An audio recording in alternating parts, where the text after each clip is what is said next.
One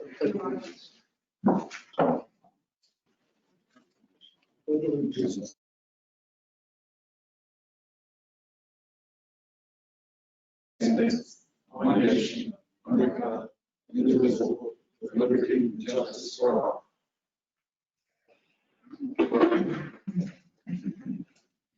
Okay, we're done. Yes, well, good afternoon, everyone, and thank you all for joining us today. I wanted to go over the authority allowing us to conduct this virtual meeting pursuant to Executive Order Number 20-69 issued by the Office of Governor Ron DeSantis on March 20th, 2020, and Executive Order Number 150, which extends that order. The SCTPO may conduct meetings of its governing board and its committees without having a quorum of its members present physically and utilizing communications media technology. So some members of the Citizens Advisory Committee are attending here in person, and some members are appearing remotely. With regard to access to the meeting, the agency is using GoToWebinar. This is a cloud-based platform for video and audio conferencing and chat across mobile devices, desktops, and telephones. So at this time, Sarah, if you would review some of the housekeeping items. Yes, thank you. So please keep yourself muted at all times if you are a member on the panelist side to prevent any kind of background noise. So this is for people attending virtually, obviously. So please keep yourself muted, and also you can either submit questions via the chat box or verbally, since you are able to mute and unmute yourself. For the voting process, motions will be taken verbally or via the chat box, so anyone online can feel more comfortable utilizing the chat box over verbally, as well as also in person, so anyone in person can also submit a motion. And if a member attending virtually does not vote, it will be assumed that they voted in favor or approval. So if you do not say anything at all, the assumption is that you voted in approval of the motion. And over to Laura for forum. Okay, the first we're going to do this time around, instead of doing actual roll calls, we're going to show members only. What we've been doing as we come in, if you see a V next to your name, that means that virtually we've identified you as being in attendance. Just a regular X means you're physically present. Is there anybody, a CAC member that is here that you do not see an X by your name? Or you saw that Bill. Let's move to the alternate. We've got two alternates physically present. Is there anyone that we missed? Let the record show that a quorum has been met for the Citizens Advisory Committee. Great, thank you, Laura. So with regard to public comment, the TPO has developed several methods of ensuring public comment for this virtual meeting. A complete listing of the public comment process and how to attend, either in person or virtually, was provided on the SCTPO website at www.sctpo.com. In order to ensure that the public has the ability to view the meeting, the TPO will be posting a recording of this meeting via its YouTube channel. Those wishing to provide comments during the meeting may register and attend virtually. Participants must register if wishing to attend virtually. You may raise your hand or enter your request to speak via the GoToWebinar chat question box, either during public comment or at the time the agenda item is discussed. Once recognized by the chair, your microphone will be unmuted and you will be given 3 minutes for comment. If you have attended in person, you may fill out a speaker's card and turn it into the welcome table. Lisa is over there in the very corner and I'd be happy to take that. So at this time, I'll turn it back over to our chair for public comment. Thank you, Giovanna. Do we have any public comments of non-agenda items only? Anyone in the room? Do you have anyone virtually? No public comments. Moving on to item number 4. We'll go back to Giovanna for the executive director's report. All right. As you know, The TAC met this morning at 9:30. And by the way, I want to thank you all very much for being flexible and allowing us to have an afternoon meeting. I'm going to go over the actions from the TAC, the Technical Advisory Committee. They did vote to approve the consent agenda.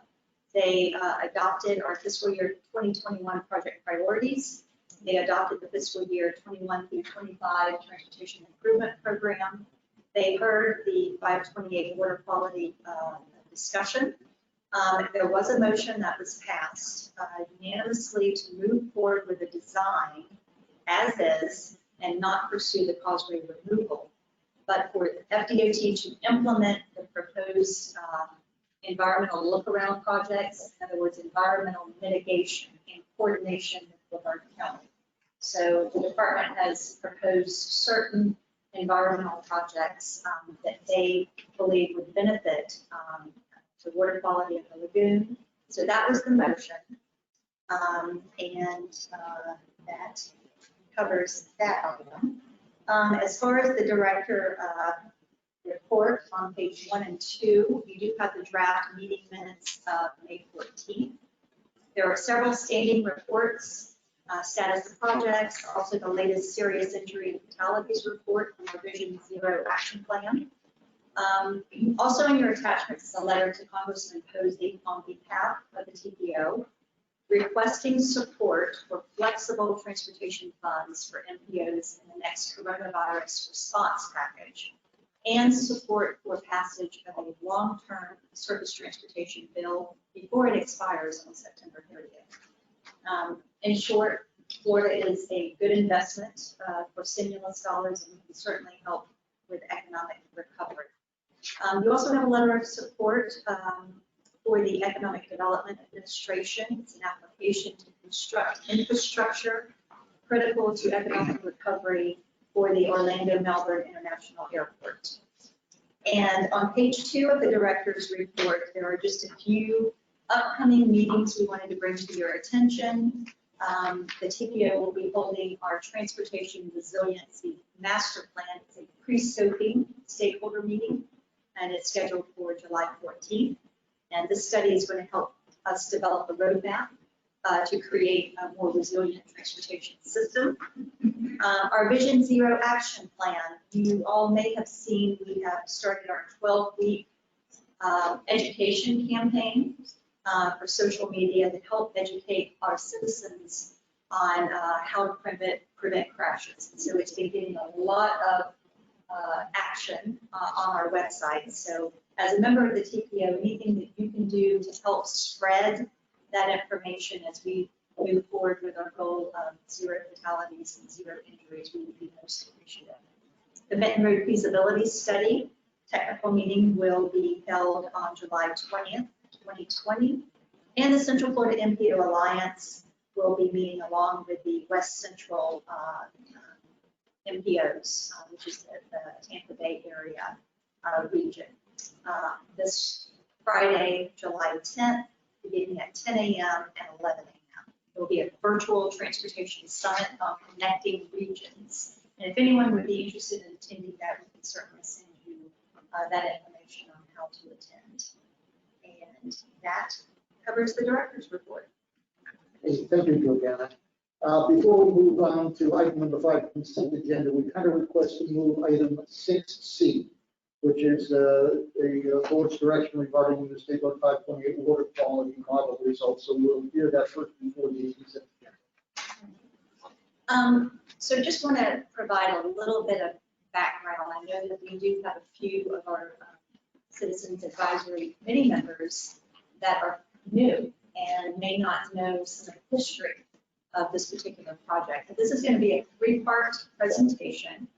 Over the past year and a half to 2 years, we've had a lot of discussions, in-depth discussions with the Canaveral Port Authority, the DOT, and stakeholders on opportunities and strategies to improve the health of the Indian River Lagoon as it relates to the 528 widening and the bridge replacements.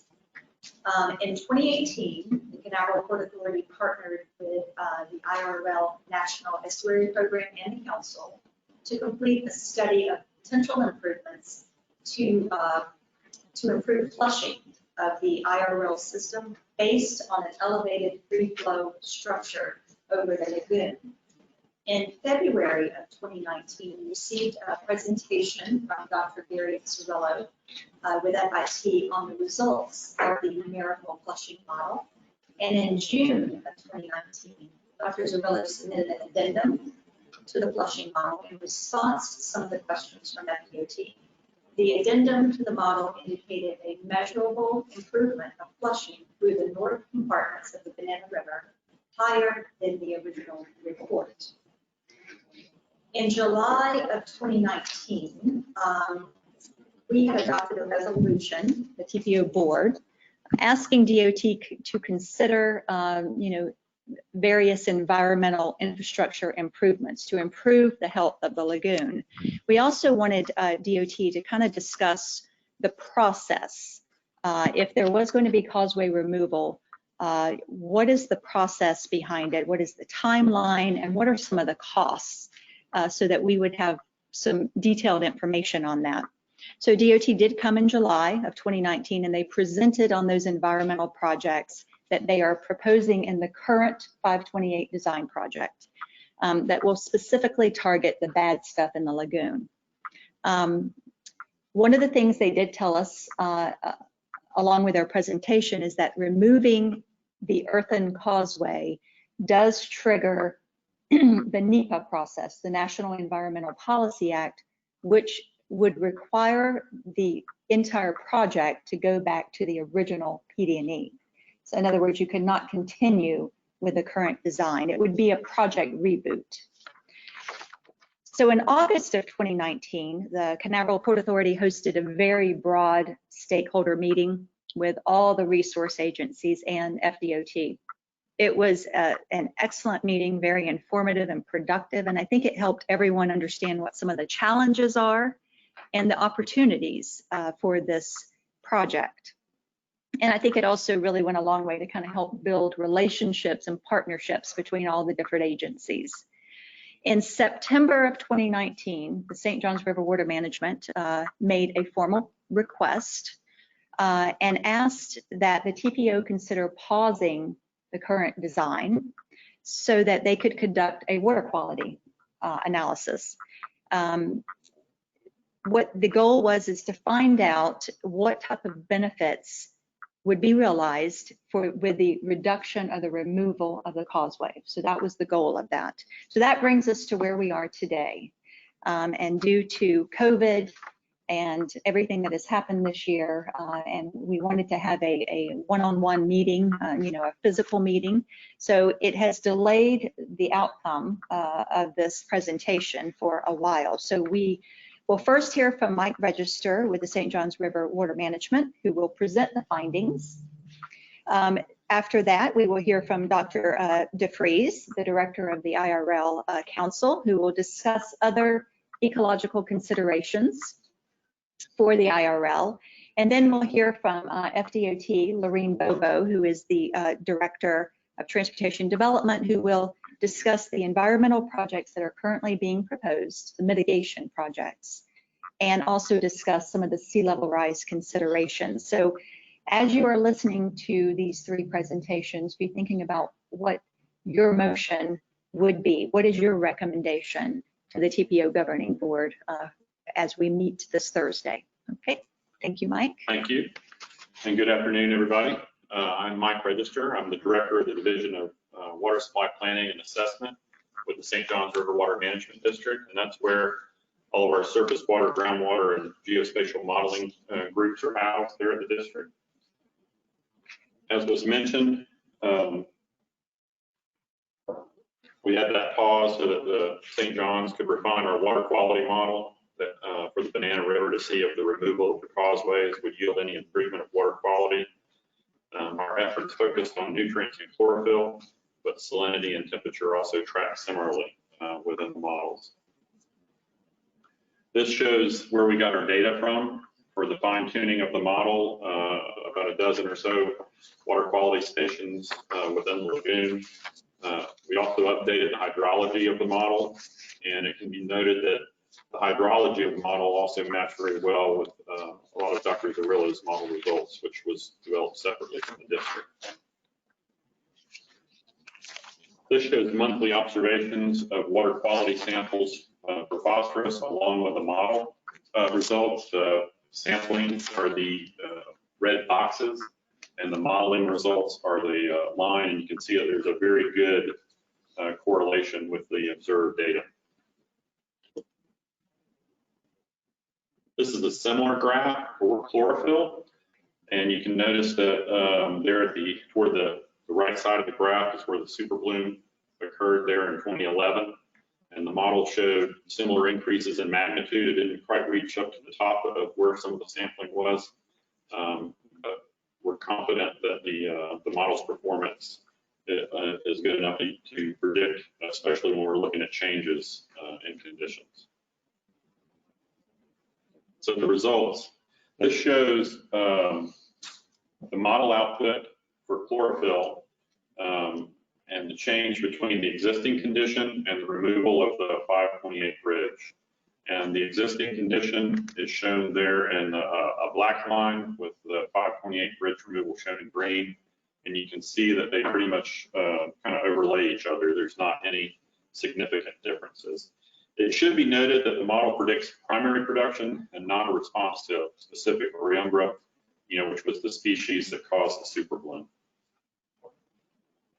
To look at it in another way, this is a heat map of the chlorophyll for June of 2011 during that super bloom time. And you can see by comparing the two figures there that there's not much difference between the two of them. So why didn't we see more of a response to the changes with the removal of the causeways? And this graph shows, or these figures show, the comparison of residence time in days for the various causeway scenarios, moving from left to right with the current condition, the removal of the 528 bridge, and the removal of both the 528 and the 520 bridges. And one of the reasons is the driving force, would be the tides. And with little or no tides there in the Banana River, the amount of time that the water remains in the lagoon is very long, in many cases greater than 1,000 days in some areas. We did see changes in water age in many areas that were up to 10%. However, the residence time is still so long that you'll see this primary production, i.e. the chlorophyll growth there in the Banana River.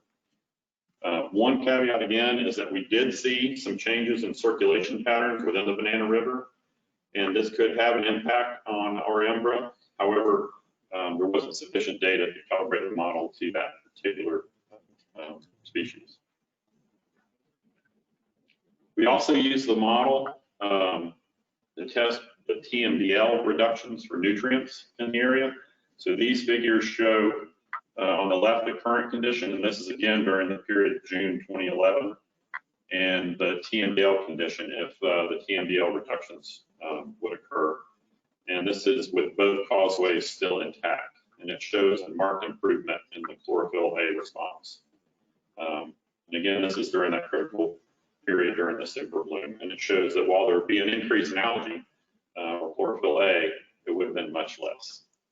And that wraps up my part of the model response.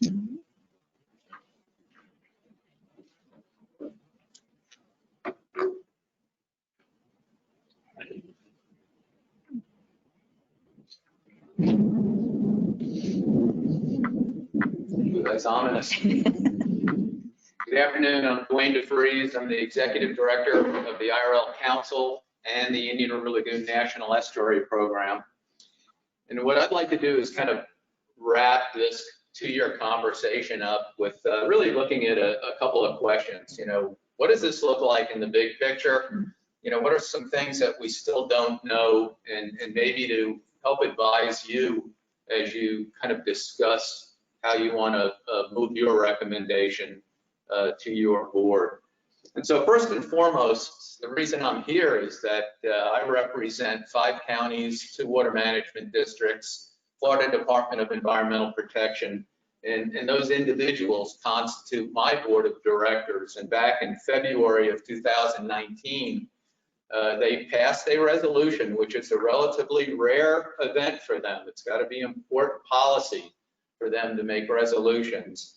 And that policy really directed two requests. The first was they supported FDOT's efforts to look at this infrastructure, causeway improvements and options, both the 528 and 520. And secondly, and maybe most importantly, it encouraged, and I quote, the inclusion of any and all infrastructure improvements that will benefit the lagoon, the economy, and the resiliency of essential transportation corridors and infrastructure. And so it's with that direction I'll be making my presentation to you today. Before I begin, I want to thank you, TPO, thank Florida DOT, and a special thanks to Port Canaveral, who brought money to the table early on to do some of the FIT modeling. And while Mike's presentation, you look at it and you go, that's really neat data. The amount of work that it takes to take and tweak a hydrology model to give the predictions that the water management just showed was a huge amount of work in a very short amount of time. So special thanks to the district and your technical team.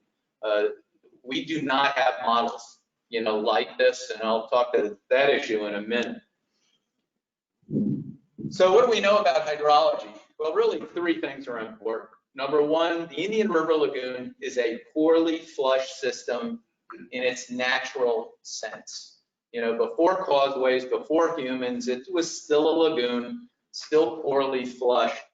And so by nature, this poorly flushed, super shallow, narrow conveyance that we call the Indian River Lagoon is susceptible to any land use changes, any pollutants, sediment, changes in hydrology. And so it's a vulnerable system by its very nature. And it's also made more vulnerable, if you look up here, with causeways, because those causeways take a system that doesn't flush naturally and make it even more susceptible or vulnerable to inputs. And so those inputs are coming from multiple sources. And in fact, the last slide you saw in Mike's presentation kind of showed you reducing nutrients, got the better water quality. It's about stormwater, it's about wastewater, it's about septic to sewer, it's about, how our roads are handling that water. All of those come together. Those are the root causes of water quality decline, and those nutrients drive those algal blooms. And we have suffered from algal blooms for a while. And in red, I wanted to make this case because we have shared these data with TPO, FDOT. There's a lot of opportunities out there to say, well, look how well it worked down in the Florida Keys at Lake Surprise. Look how well an elevated causeway worked in Old Tampa Bay. And while there's good examples about those benefits, and we would resolve benefits here, we are not either one of those systems because we are a lagoon. We're poorly flushed. And so you have to do this work site by site, causeway by causeway to honestly have the science you need to make a good decision. And I think it's also worth noting that it's not just causeways. If we look at causeways in and by themselves, causeways have not created these problems, but we have changed the hydrological nature by compartmentalization. But we've also done similar impacts up by Kennedy Space Center in a really big way as it relates to the crawlerways and KSC infrastructure, totally separating the hydrology of Mosquito Lagoon to the south as it used to communicate both surface water, and flood waters during certain wind events down into Banana River. So my point here is to say we are not trying to restore the system back to what it once was, because that is no longer an option. We are a human-dominated ecosystem, and the goal is to try to make good decisions to do the very best we can to restore it for the future. And there's lots of decisions to be made, and this is just one. We also know that when we look at our causeways, it's not just about normal water flow. Anytime we get a northeast storm or really strong southerly winds, we will see causeways change, not just water flow, but how water moves next to those causeways. So as water flows through and underneath those bridges, we have water, wave reflection that changes that whole hydrology. And then this is a picture just this past spring on a really modest northeast storm where literally spray was coming over O'Galley Causeway. Water was coming up over the bulkheads. And the point here is that we're not just building and designing these causeways or making improvements just because of water quality. We have vulnerability issues as it relates to erosion, as it relates to stormwater runoff, and this wave refraction sets up an energy zone, that is also very disruptive, especially if you happen to be seagrasses. You'll see a lot of turbidity. In this case, I told a story. I got out of my car thinking, I got to get a picture of this for this presentation, and immediately had a wave come completely over my car and soak my phone, and it was only blowing, 25, 30 knots. And so you can imagine what that turbulence is in a tropical storm or a hurricane.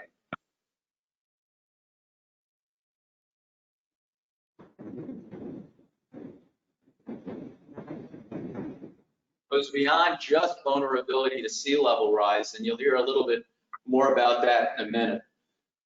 We had some really good work done by Dr. Gary Zerillo early on, just looking at hydrology, and Mike mentioned that there was alignment between these two independent models. That is really exciting news when you have two models that align, in some of the characteristics that they're reviewing. Zerillo's work showed, both in his original work and the amended work, that in fact we would see somewhere between a 9 and 17% flushing improvement if you opened up both 528 and 520. And this is an important point. You have to do both to get that flow improvement. That upper 17% was related to events, wind and storms. So, it's a continuum of deliverable that is just hydrology. And what the district did was to look at it from a biological perspective and ask the question, will the model suggest that we'd see water quality improvement? You saw that the model did not suggest any significant water quality improvements based on chlorophyll A with the new model. But I do want to mention this in brief, that when we start looking at these models, and this is some of the projections for sea level rise, it's important to know that these are tools for us to make decisions. And I want to thank TPO for the really great work, because you are looking at resilience, you are looking at vulnerability of transportation, not just the sea level rise, but the flooding and other issues. And that is an important consideration as we move forward, especially with the projections for sea level rise and the modifications that seem to come each year with those projections. And so, it's sea level rise and it's storm surge when you start to look at PD&E on some of these high vulnerability causeway and bridge sections. Okay, I'm stalled here for a minute. There we go. And so the key here, and we talked about this morning, you got to get your projections right. You need to have those discussions. They're important. They're not easy. You're not looking a year or two down the road. You're looking at 50, 60, 70, which is exactly what this causeway, its life cycle is looking at. You're looking at 75 years from now, and you want to be thinking forward-looking, understanding vulnerabilities and risks. We know that flow matters. This is a diagram that goes all the way back to DOT's work in the 80s.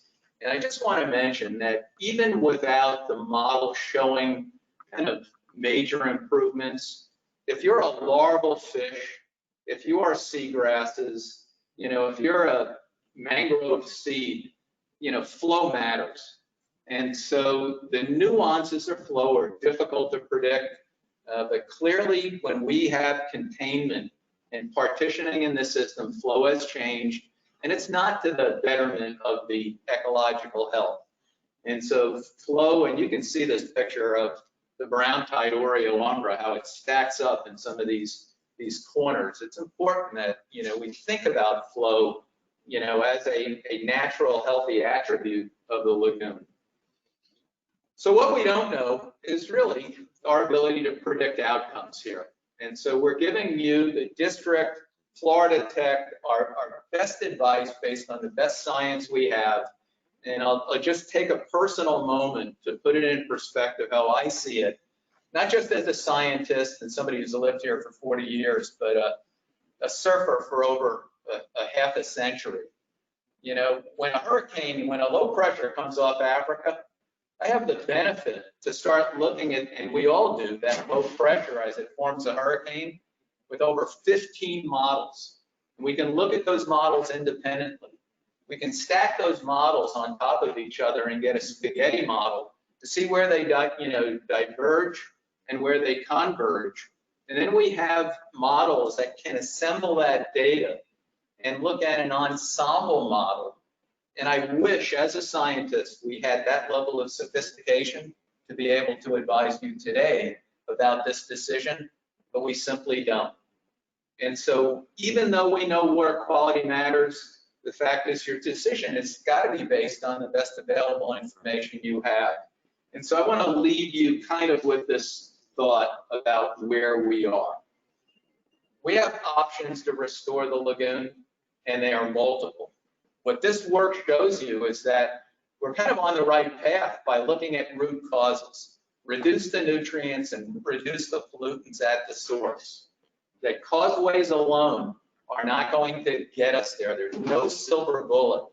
And so, elevating that bridge, opening up 528, yes, it's going to provide improvements, but it's not going to appreciably, based on the knowledge we have now, change that water quality condition unless we do all that other work that needs to be done. And here's a good idea of what that work looks like. I have a list of 1,000 projects just updated 2 weeks ago for Indian River Lagoon restoration. Most of them are infrastructure projects: stormwater, wastewater, septic to sewer, baffled boxes in urban areas. That combined list of projects, which are not the entire projected cost of restoration, is over $2.6 billion. And so we are all struggling, us in the restoration business, and you all in the transportation business, to make the best decisions we can make with the best available data. And so where we are today, looking forward, is trying to think down that 75 years, knowing that we need to move forward, that time is money. And I think one of the most important aspects of this that you'll hear in a minute from BOT is that, if we can advance restoration, then the balance point is this time-money equation. And I mentioned it in questions, but I'll mention it up front now. We know that the sooner we restore the lagoon, the cheaper it is and the faster that we get help. And so some of the mitigation solutions that you're going to hear in a minute, I think are reasonable things for you to consider as you weigh, do we elevate, lose time, possibly set multiple projects back, versus, do we go to root cause, reduce impacts through mitigation and partnership, and then move forward with the design as planned. And so we are not here as the National Estuary Program to tell you what to do. You have a tough decision ahead of you, same decision we make from project to project, but we are to help you in any way we can. Thank you.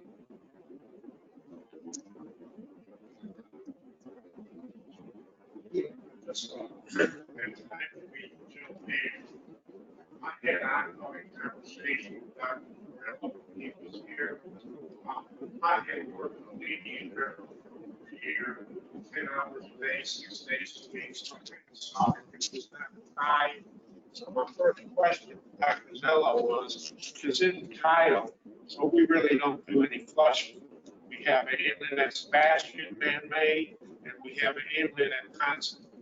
inlet man-made. And in response, Dr. Zello said that the wind is the main factor that causes the mixing and the turbulence.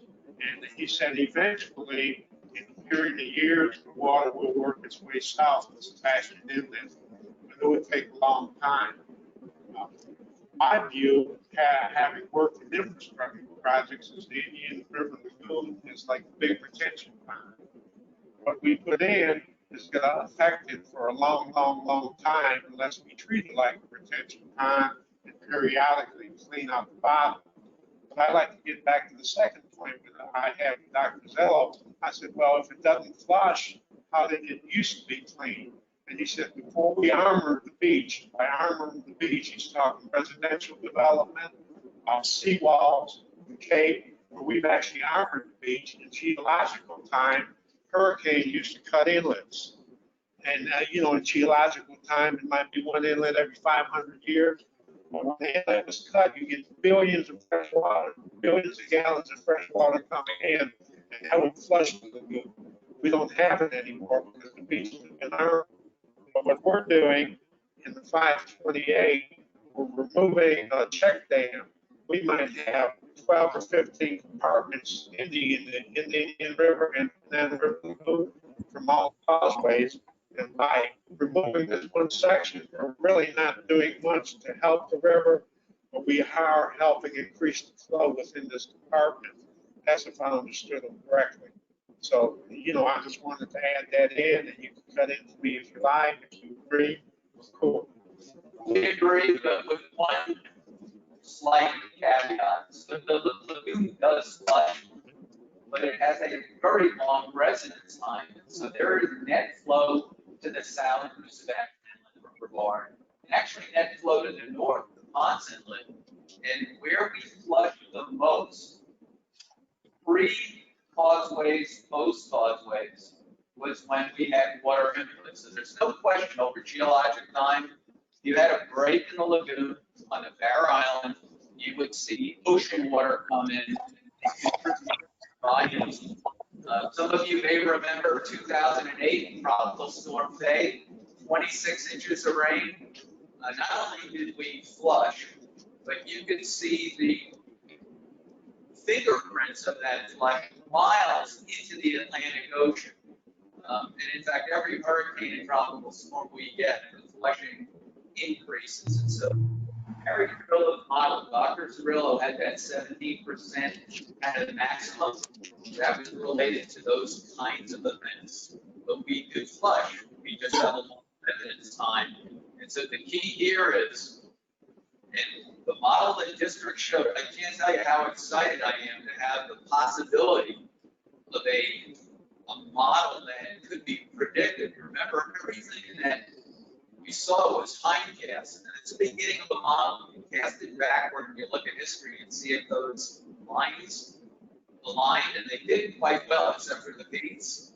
Moving that model forward, the hope would be that we would get ourselves in science to the point we are with hurricanes, where we have predictive models, and those predictions could actually look at the nuances of, how many pounds of nitrogen, how many pounds of phosphorus to get. And you probably remember that very last slide where they looked at the TMDL, and the Basin Management Action Plans, how blue that map was. The verification here is, from that modeling work, that if we continue to do what we've been doing, focus on those inputs, we will get there. And I mentioned this earlier, I want to mention it now since you brought it up. See the Banana River and the Indian River Lagoon over the last 6 or 8 months. It's as clear as it's ever been in the last 9 years. So we have to go back to like 2000, 2008, to see the kind of clarity that we saw over the last 6, 8 months. That is because of drought.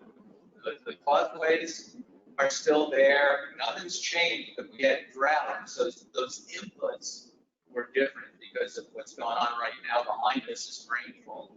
And so that is part of your consideration today when you make your recommendation for your board. I'll be around. Don't run off yet. No. I've got a question for you. You want to do this now or? No, it's, we're talking inputs. It might be good to listen to what he has to say, and then we can go to the questions, if that's okay. Well, Georgiana, I really wanted to bounce off him because he says things we put into the lagoon, and that gets back to the retention pond. More garbage we put in the lagoon, the worse the water quality is. And he's not in agreement. And if I understood you correctly, the best benefit we could do is number one, clean up our act and quit putting pollutants into the lagoon, and then the natural flushing, like large periods of rain, would do a lot more in eventually cleaning it out. I agree 100%. Reduce pollutants and nutrients at the source. That's the solution, the long-term solution. There are no silver bullets to this, everybody. And this was a perfect example. We've done our due diligence to help you make your decision. Causeways alone aren't going to get us there. Which was my point all along, we need to clean. We're doing, spending hundreds, millions of dollars elevating the bridge, does nothing to get the pollutants out that we put in, and it does nothing to stop us from putting new pollutants in. And, you know, we should focus on what we can do as individuals, communities, and cities, reduce septic tanks, to be careful with our stormwater projects, make sure we flow towards the St. John's, not the Indian River Lagoon, and things like that, instead of stopping an important road and hoping that it will clean up the river. Pete, let's hear from DOTs on the current numbers that you. Oh, I just, you know,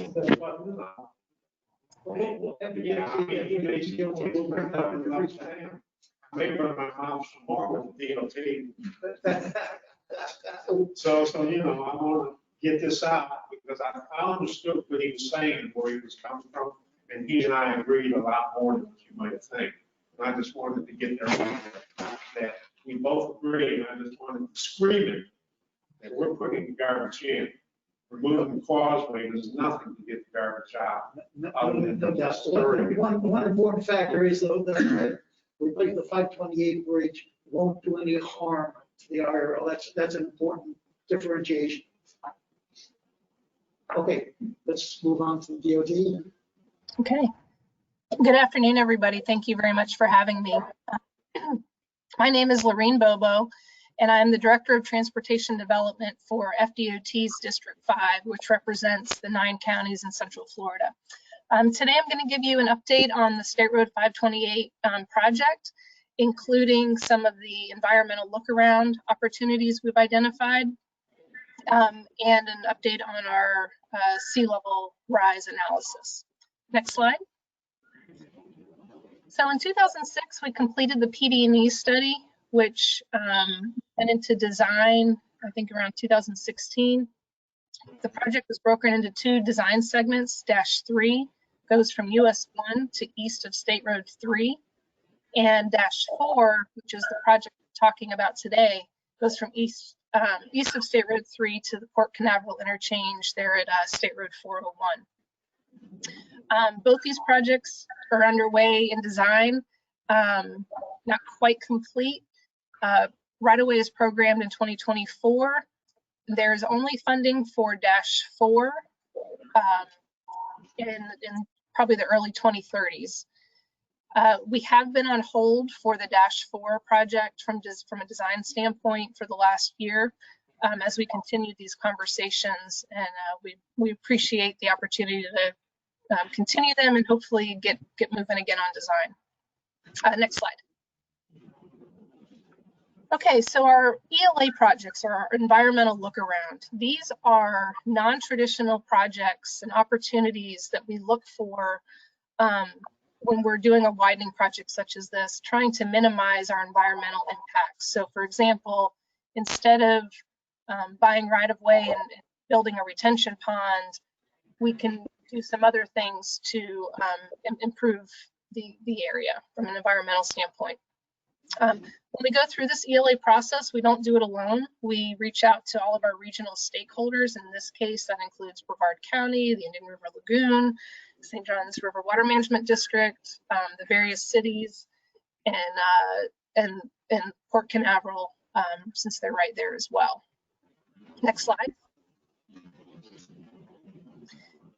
So one of the things we looked at is, can we eliminate some of our traditional retention ponds? And we believe we can. These are 4 ponds that we believe we will not need to build, and instead we'll incorporate dry swales and nutrient separating baffle boxes at the outfalls. And this does give us some improvement to the nutrient reduction. Next slide.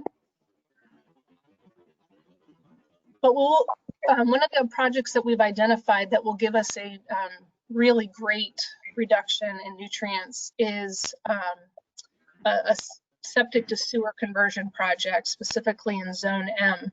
This project's about $1.9 million, and FDOT does have the ability to fund this project in this current fiscal year. That is an update since this morning when we last spoke. I did confirm that we have that funding available, but we would be able to enter into an agreement with Brevard County right away and implement this project. So that this project would allow a reduction of the nutrients up to 706 kilograms per year, which, if you recall in the last slide, it was 6.5. So that's a very, very great increase to the water quality in this area. Next slide. Another opportunity we've identified is partnering with the Water Management District in Brevard County to enhance the mosquito impoundment area. So this is an additional project that we're also working on with the county and the Water Management District. Next slide. So just to kind of put a side-by-side summary, we have our traditional approach to projects, which is building the offsite ponds, which would give us some reduction in our total nitrogen and total phosphorus. But with our ELA approach that we've been taking on projects, we can provide 160 times better than traditional, and that's really great for the about $1.9 million that we mentioned. And we'll also be able to do some of these other projects listed below. So it's really exciting to be able to help with that. Next slide. Okay, so that ends ELA. Now we'll talk a little bit about our sea level rise. So we did follow our FDOT design and drainage manuals to identify the possible sea level rise over the years. This is used statewide and is based on, I believe, data from NOAA. Next slide. So we use the Daytona beach shores trends, which is about 0.091 inches a year. So we take that information, go to the next slide. And when we enter that into our formula, which takes into account what will the sea level rise be at the end of the life of this new bridge? So if we're estimating we're going to be able to build the bridge in 2030, add 75 years to that, that puts us in year 2105, so 2105. Take our target year and our tidal epoch, that gives us 213 years. So when we multiply that 113 times 0.091 from the Daytona Beach Shores data, that gives us 0.86 feet, which is 10.32 inches. Next slide. Okay, so from our bridge hydraulics report, we identified the critical 100-year elevation is at plus 1.8. We add that 0.86 from the last slide, and that gets us to our minimum allowable roadway profile elevation of 2.66 feet, which is 32 inches. Our minimum, our lowest profile point is at 6.37, which is 76 inches. So that's 44.5 inches more than what our analysis is telling we need to be at. So we think we're in pretty good shape from a sea level rise standpoint. Next slide. I added this slide in just to show that what we're doing from a slope protection standpoint, and this will help when we have storm surge. It'll help to protect our causeway, the bridge, anything in that area, just so that we don't have any scour and things like that we don't want to have. Next slide. Okay, so with that, I just wanted to summarize that this is where we are at. We are, if we go down the path of lengthening the bridge and looking at removing the causeways, it'll definitely increase the design and construction cost of the project. If you just look at this project alone, the additional bridge cost is about $47 million. But if you look at all 4 bridges, 528, Indian River, Banana River, and 520, Indian and Banana, that's $790 million estimated for all 4 of those bridges. And the 520 project is not currently planned for design and construction. It's not in our current work program, so I'm not sure when we would get to the 520 bridges. So with that, I guess we can open it up to questions. Okay, are there any questions from Ms. Vogel? Pete? Yeah, if we were to delay this project, raise the bridge, with the way COVID-19 has affected tax dollars flowing into the state, we might be looking at a time frame of 40, 50 years before the money becomes available again, if ever. I'm hoping it's not 40 to 50 years, but you are correct. We definitely are estimating our revenues are going to be down, and that it's not going to be a short-term hit. It's going to definitely be over the next 5+ years. So we're looking at, yeah. Right, we elevated the causeway, is what I'm saying. If we removed the causeway and built elevated bridge, it would delay the project. And you're saying for just 5 years? Or no, so the current project is, we're estimating to be able to build that project in 2031. So it's about 10 years from now, 10, 11 years from now. That's as is, right? Right, and if we were to further lengthen the bridges, that would add additional construction costs. So we may not be able to do it in 2031. We may have to go out to push out to a further year. But it's a little early to know how those revenues are going to be affected. But in either scenario, we may not be able to do it in 2031. We have to push it out. So raising the bridge puts it, well, will we get the beeline sometime in the future and nobody knows when? They extend the bridges, right? Yeah. You can't be on it because we don't know. I don't even know how next year is going to look right now. So it's hard for me to say what's going to happen in 10 years. Any other questions from DOT? Or do we have anything? We do have Virginia Barker. Virginia, you're unmuted by us. You need to unmute yourself. Thank you. I wondered if it was possible to have Dwayne's slide back up. Lorraine, thank you very much for explaining the sea level rise more so this afternoon than this morning, and the 10.3 inches. Dwayne, you had Gary's sea level rise graphic that showed not just the season, not just the trend. No, it was the squiggly one. The yes. And so, and I can't read the indices on these, but sea level rise and what the bridge or causeway is going to experience is not just this steady increase in resting sea level. It's actually that top graphic. It's a very dynamic thing with interannual variation and seasonal variation. And as the Gulf Stream moves closer and further away from Florida, that stacks up water in the lagoon, and you have wet years that also stack up water in the lagoon. And so, Dwayne, can you see what the y-axis is there in comparison to the planning for 10 inches or 10.3 inches of sea level rise over the lifespan of this bridge?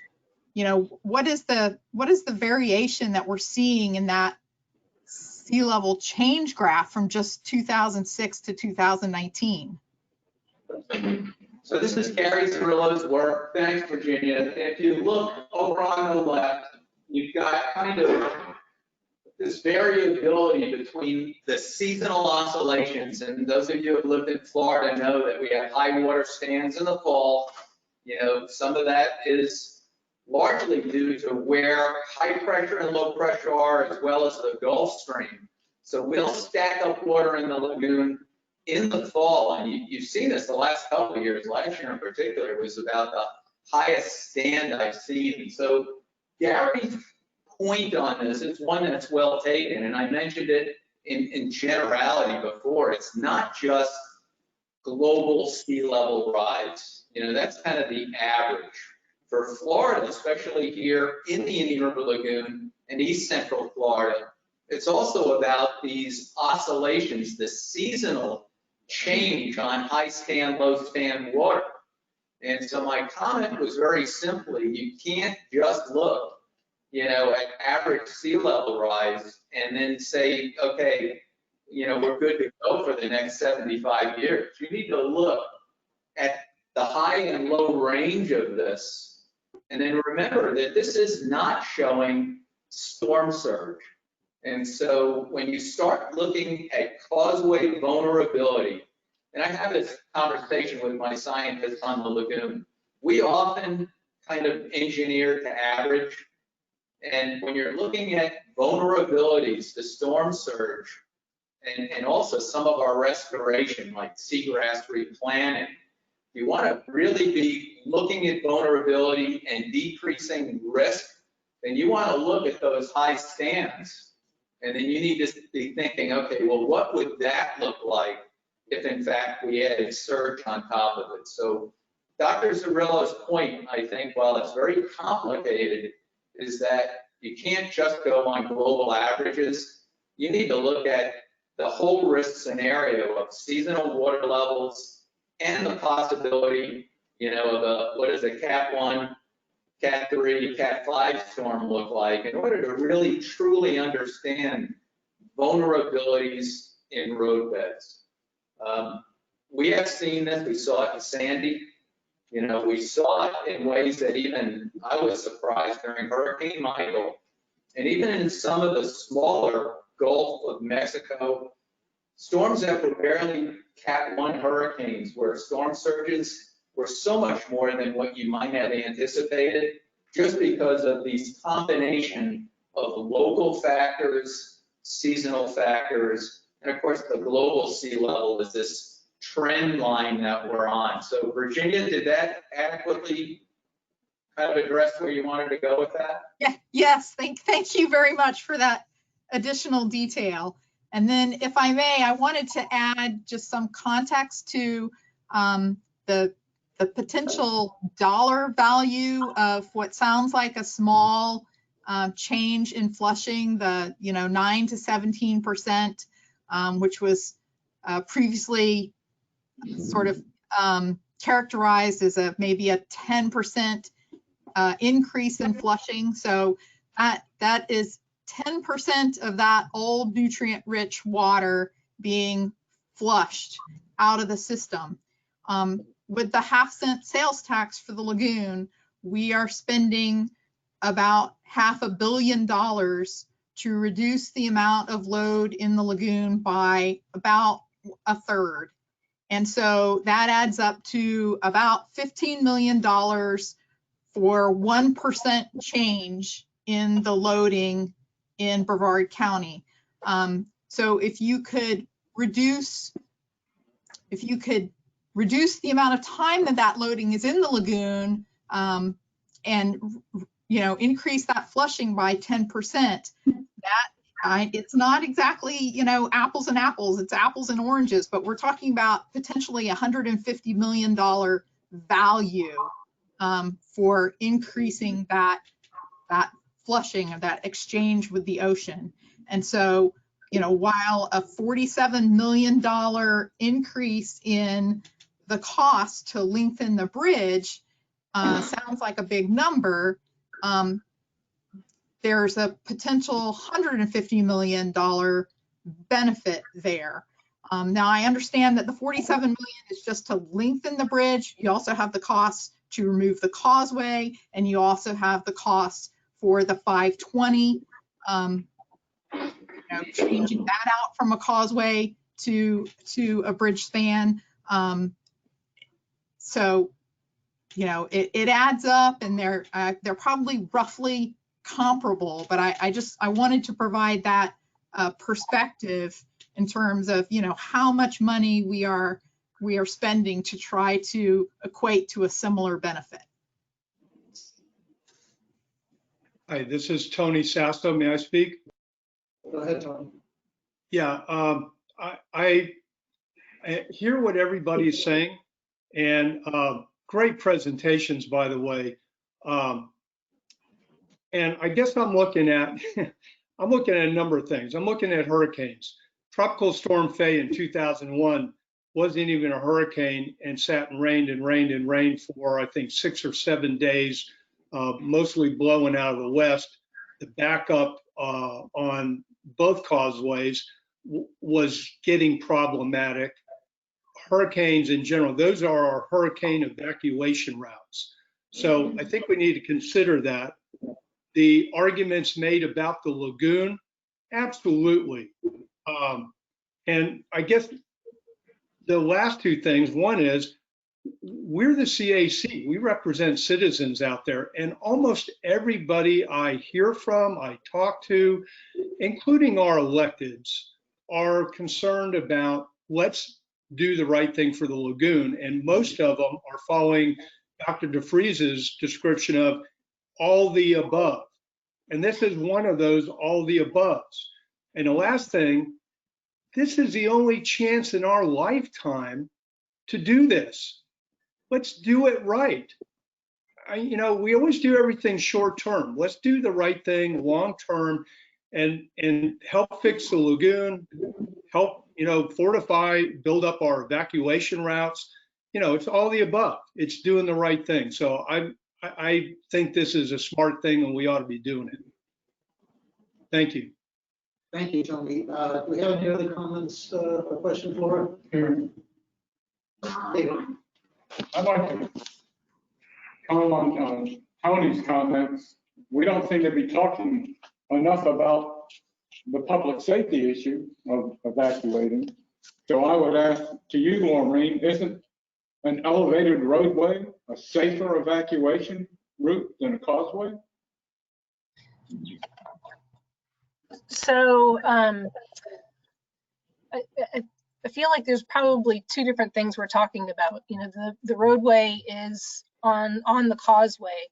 If we want to elevate all of it, that's way higher than the 47 million. The 47 million was only lengthening our bridge by 2,000 feet from 4,500 to 6,500. So if we're talking elevating shore to shore, that's a very different conversation. But I agree, evacuation routes are very important. I will take that back to my team.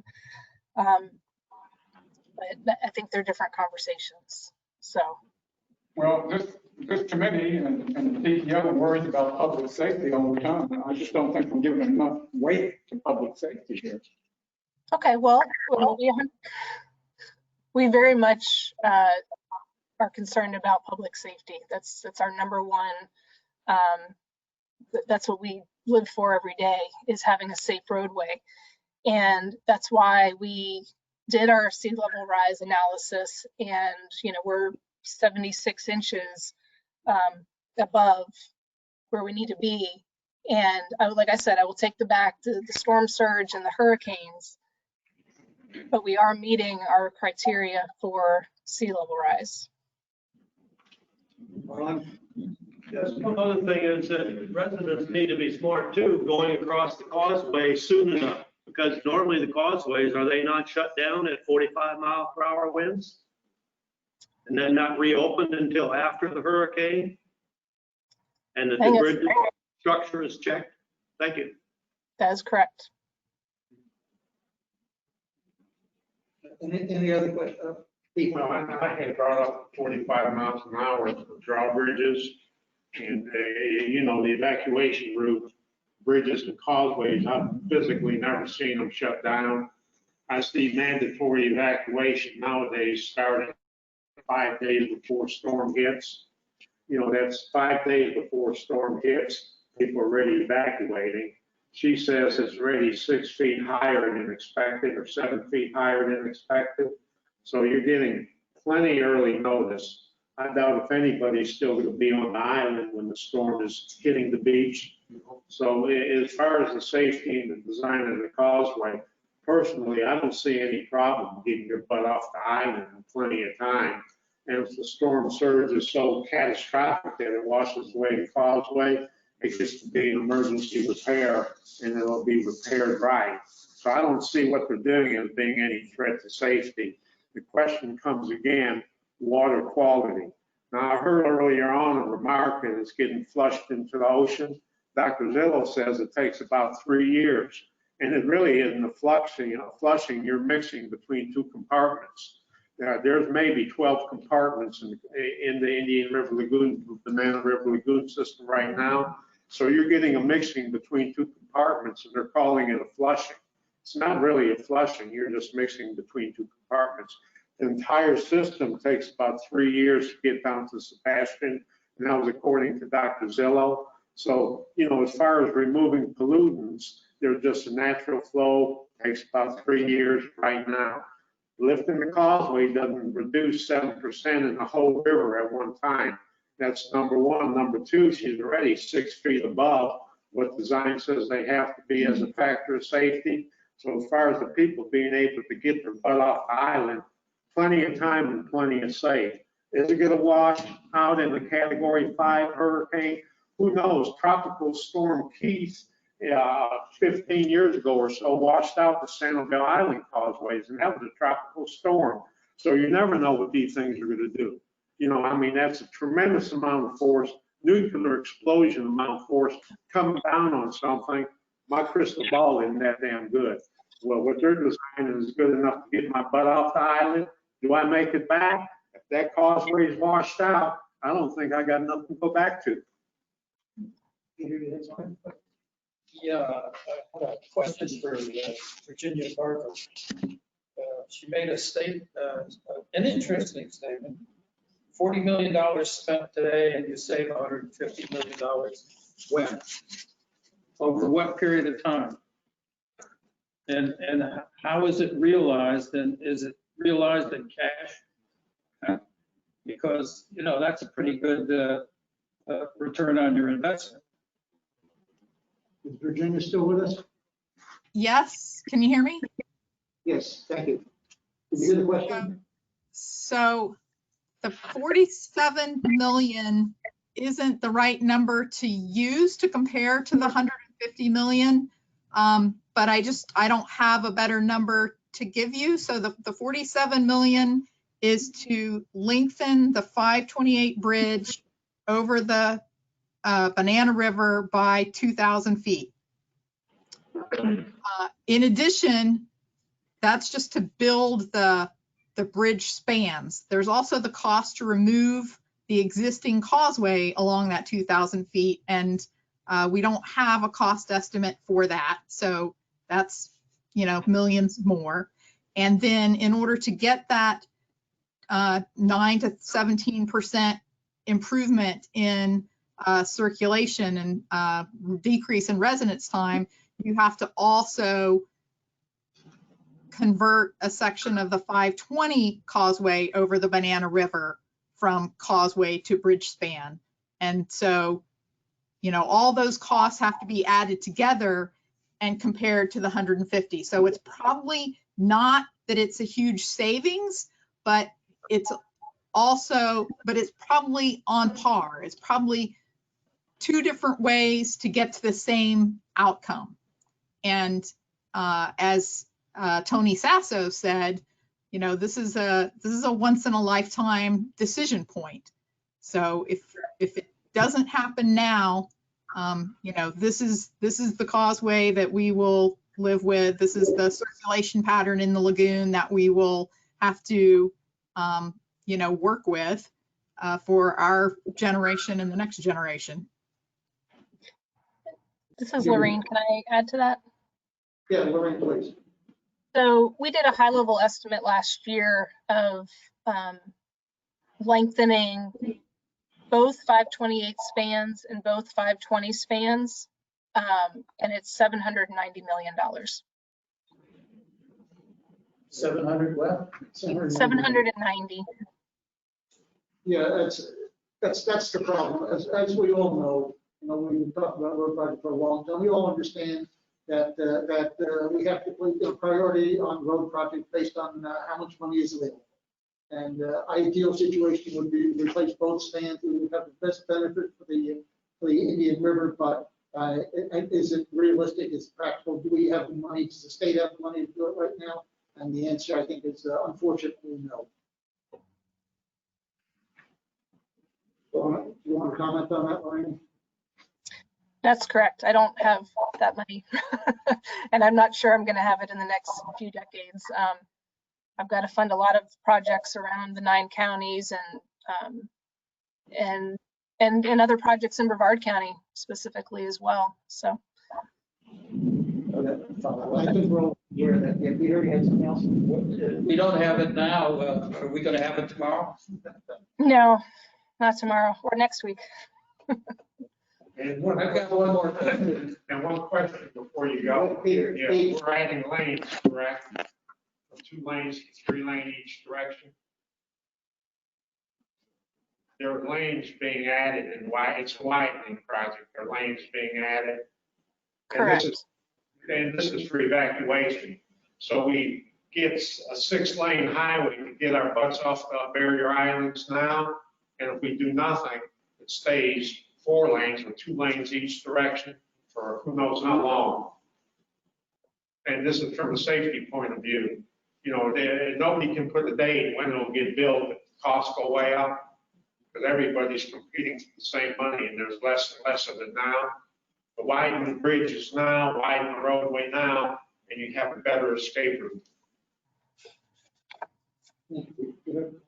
Yeah, but one more question. What do we know? To restore the lagoon, billions of dollars of infrastructure improvements will be necessary.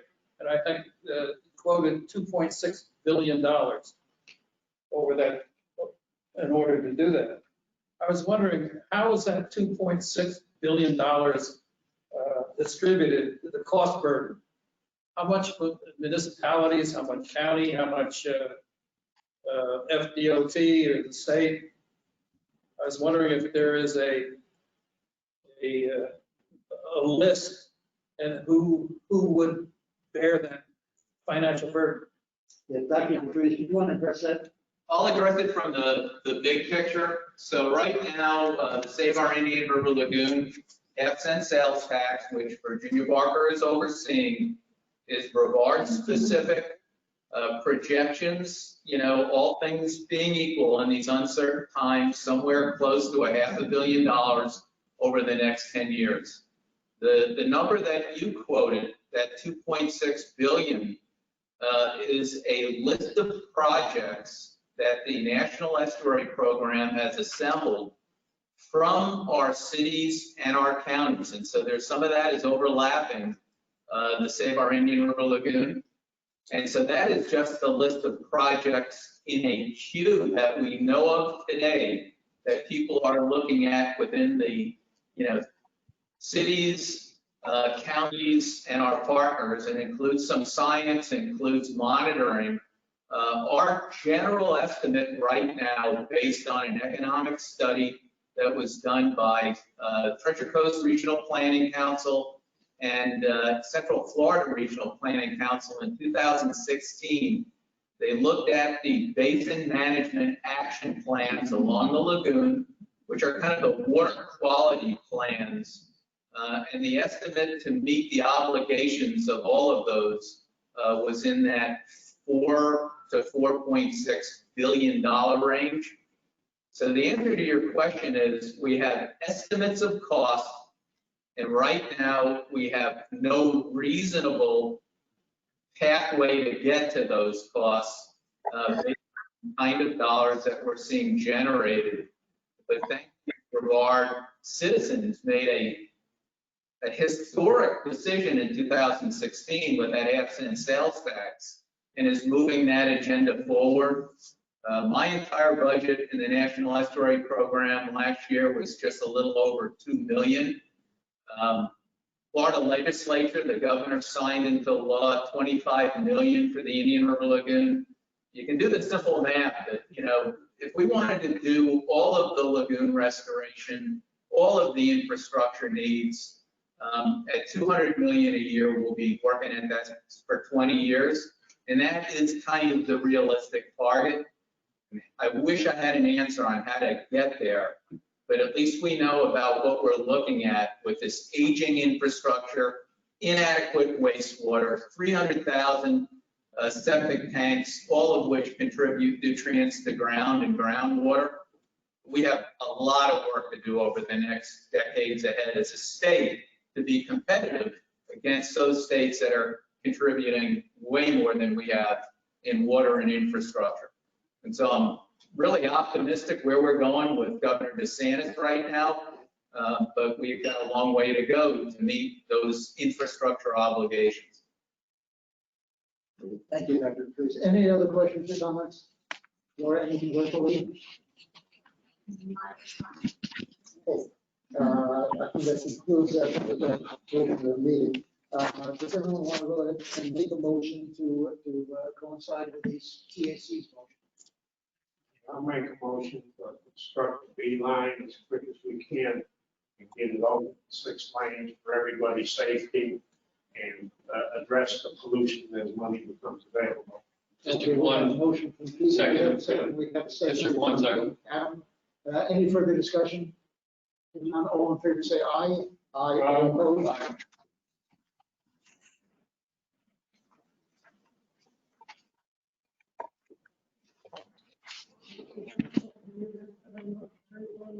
Does that coincide? I want to be, Pete, I want to be clear. When you say get the beach line widening as soon as possible, meaning that you want the DOT to move forward with the design as is? As is. Okay, which is what the TAC motion was. Okay, all right. Laura? Well, good. Nobody is saying any motion in opposition at this time. Okay, thank you. That motion carries then. Moving on to the consent agenda. We have 4 items on the consent agenda. Item A is the approval of the TAC CAC meeting from May 8th. Item B is approval of the resolution 2101, the Transportation Disadvantaged Trust Fund Planning Grant. Approval C is approval of the public participation plan amendment. And item D is approval of resolution 21-02, amending the Spaceport Transportation Planning Organization Policies PLC 1, Agency Organization and Operation, and PLC 2, Personnel Rules and Regulations, and PLC 3, Budget and Finance. Do we have a motion or anyone that would want something removed for discussion from the consent agenda? So moved. This is Tony. A motion from Tony. Do we have a second or any discussion?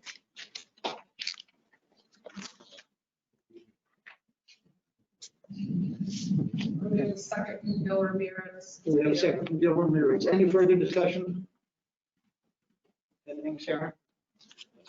No, seeing none, all in favor say aye. Aye. All opposed? Aye. Consent agenda is approved.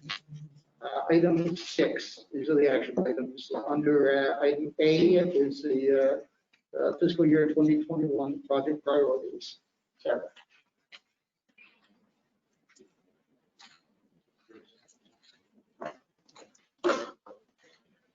All right, good afternoon, everyone. I'm Sarah Crom. I'm the Multimodal Program Specialist for the Space Coast TPO. I will be presenting this year's Space Coast TPO draft project priorities for recommendation for adoption. To see where the project priorities fits in our process, basically, we start off with a long-range transportation plan that's drafted every 5 years to project out where potential projects are going to be and to kind of plan the direction that the county is going to be going, or our transportation area is going to be going. Those projects are then taken out of the LRTP via the call for projects that we annually conduct, where municipalities have the opportunity to submit a project for the project priorities. Then finally, once the project is funded, it goes into our transportation improvement program, which Georgiana will present on next. So the timeline for basically getting into the TIP this time around is we just finished conducting our annual call for projects. We did receive 9 applications. I'll go over those briefly in a second here. And so those projects then are put into the project priority list. We adopt the priority list, happening this month, obviously. And then FDOT basically evaluates and looks at what are the available funds that we can place on those projects, and that will be happening later this year. We then have the FDOT draft into work program, and eventually that ends up in next year's TIP, so for July 2021. If you recall, back in March, we did present and adopt a new screening criteria for our list of project priorities. Basically, this held 2 main purposes. One was to align with FDOT's request that we present our project priorities in a singular list form. The other was so that we were making sure that we were in line with our board strategic plan and really following the policies that they were setting out. And so we came up with a set of screening criteria that was adopted in March in 5 main categories. The first 4 comes directly from our board strategic plan, which is safety, transportation land use, sustainability and resiliency, innovation, and then we added an additional one, which is multimodal transportation. So that screening criteria made up a quantitative scoring of every single project that's on the priority list. So a project received a score 0 to 100. Then several weeks ago, we met with our transportation subcommittee, and they had the opportunity to assign qualitative scores to projects in the amount of 0 to 15. And so they did do that for several projects. That was able to move the ranking of some projects up in the priority list. Finally, there is a third option for ranking if we aren't happy at the end of the qualitative scoring, is a discretionary ranking can be applied. And so the way that would be applied in reference to the CAC is you would make the recommendation to our governing board that, you know, project A gets moved up to number 5 or what have you. So our 9 new project applications that we received this year were, and the ranking as they fall within the list is seen on the side here. US 1 Corridor Safety Study Implementation, Phase 1, WH Jackson Street to Crane Creek Bridge. This is a project in Melbourne that is already designed. They just need construction money. State Road 501, Clear Lake Road, a study from State Road 520 to Michigan Ave.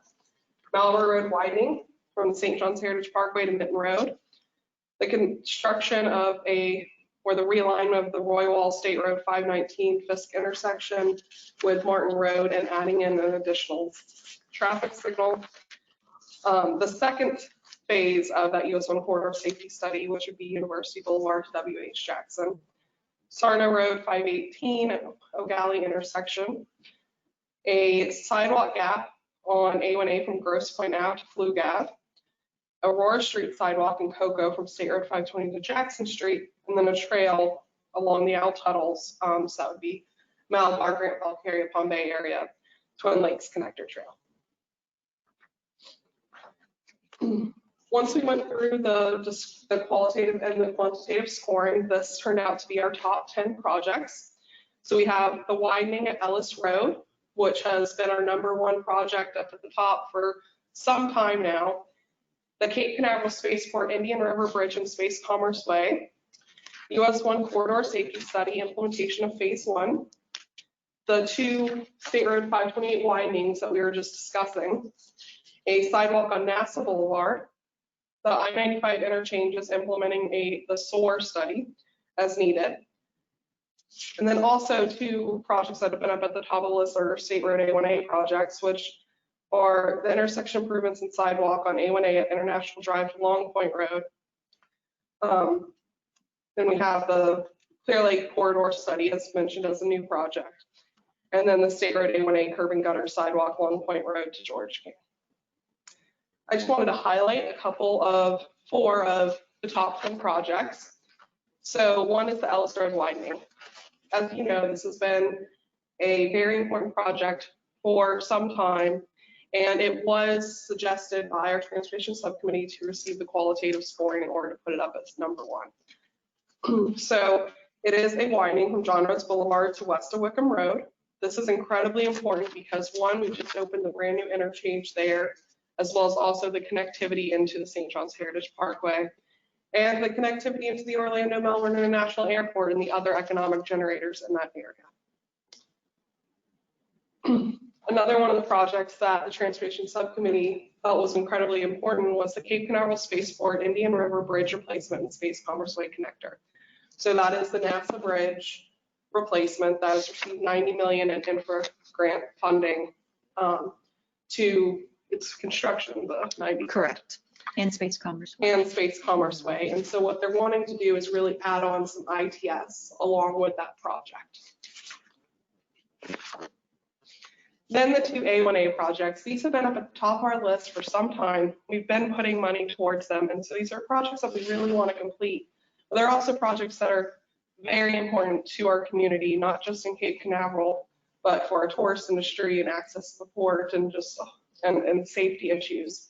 So they're Long Point Road to George King Boulevard, curb and gutter multimodal improvements that is currently under design, and then International Drive to Long Point Road, intersection improvements and sidewalk, which is currently under design and the right of way is partially funded.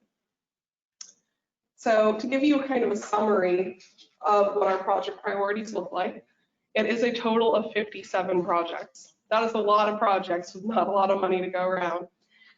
The majority of them are requesting design funds. And then when you look at the project type, the bulk of them are either capacity intersection projects or bike ped trail projects. So I really feel like we're very balanced in looking at all roadway users.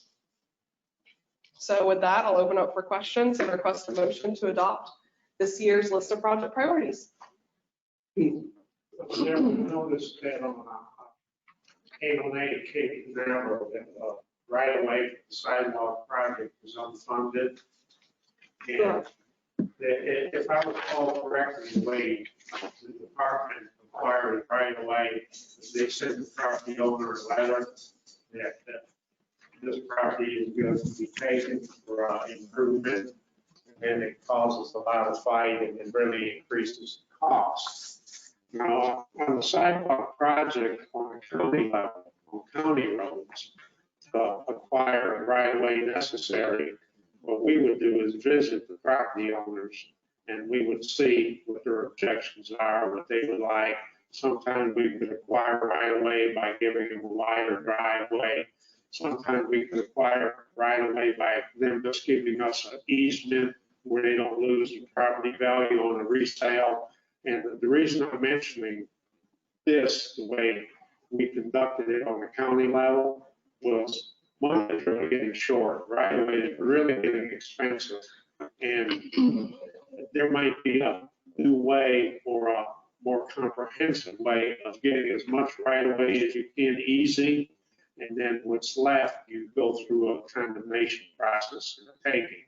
And the only reason I'm saying it at all is the cost of the right of way, especially on the roadway. A1a is prohibitive, very, very high. And the project will never get done. But if they took it on a property owner by property owner and see what could be worked out, it could probably really, really reduce the cost. And I've actually seen it work. and that's why I'm bringing it up. That's a great idea. We can bring that up at our next project meeting. Yes. At A1a Projects. And that's a very valid point. We have had an initial meeting with the DOT in the city of Cape Canaveral, and they are looking at potential designs and working with Cape Canaveral, even though it's a curb and gutter project. The DOT has already conducted surveys, so they know what the right-of-way is needed. And from what I remember, predominantly it's more for stormwater, so they are going to have to purchase some areas for a couple of ponds, but they are looking at ways to reduce that footprint, that impact. But it's a very good point, because if the right-of-way gets to be too high, then the project's not going to get done anytime soon. Right, and it was mainly curb and sidewalk. Yep. And, you know, meeting with some of the property owners, some of them just wanted wider driveways, and they would give us the right of way. Some of them wanted to give us the right of way, but they give us easement because they wanted to have the square footage of the property for resale.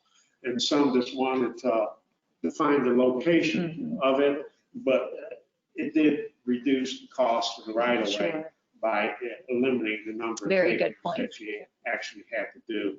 And that was the reason I brought it up. I've seen it work effectively, and cost was getting so high, we got to do something. We want these projects. Thank you. That's a great idea. Any other comments, questions? Or do you have anything virtually? No, however, it has been requested for those attending virtually, but when motions are made, they can be repeated and who seconded them. So those with the audio issues can hear clearly what the motion was before voting. Okay, thank you, Laura. Just to bring you a little colloquial here, just one thing I would really like to move to the top 10 is that right now, number 11 on the project priority list is the widening Alistar Widening from St. John Shore Parkway to Minton. And the reason for that is, since the St. John Shore Parkway was opened at that point at Alistar Road, we have a high school just to the west of that, Heritage High School. There's a tremendous amount of new construction west of there and on either side of St. John's Road Parkway. Traffic is increasing dramatically there. If we don't move ahead and get this thing started, it's going to get progressively worse. So I really would like to see that move into the top 10 project. It did enter PD&E, or it will be entering PD&E. It's underway. Okay, It's but underway. Yeah. So, yeah.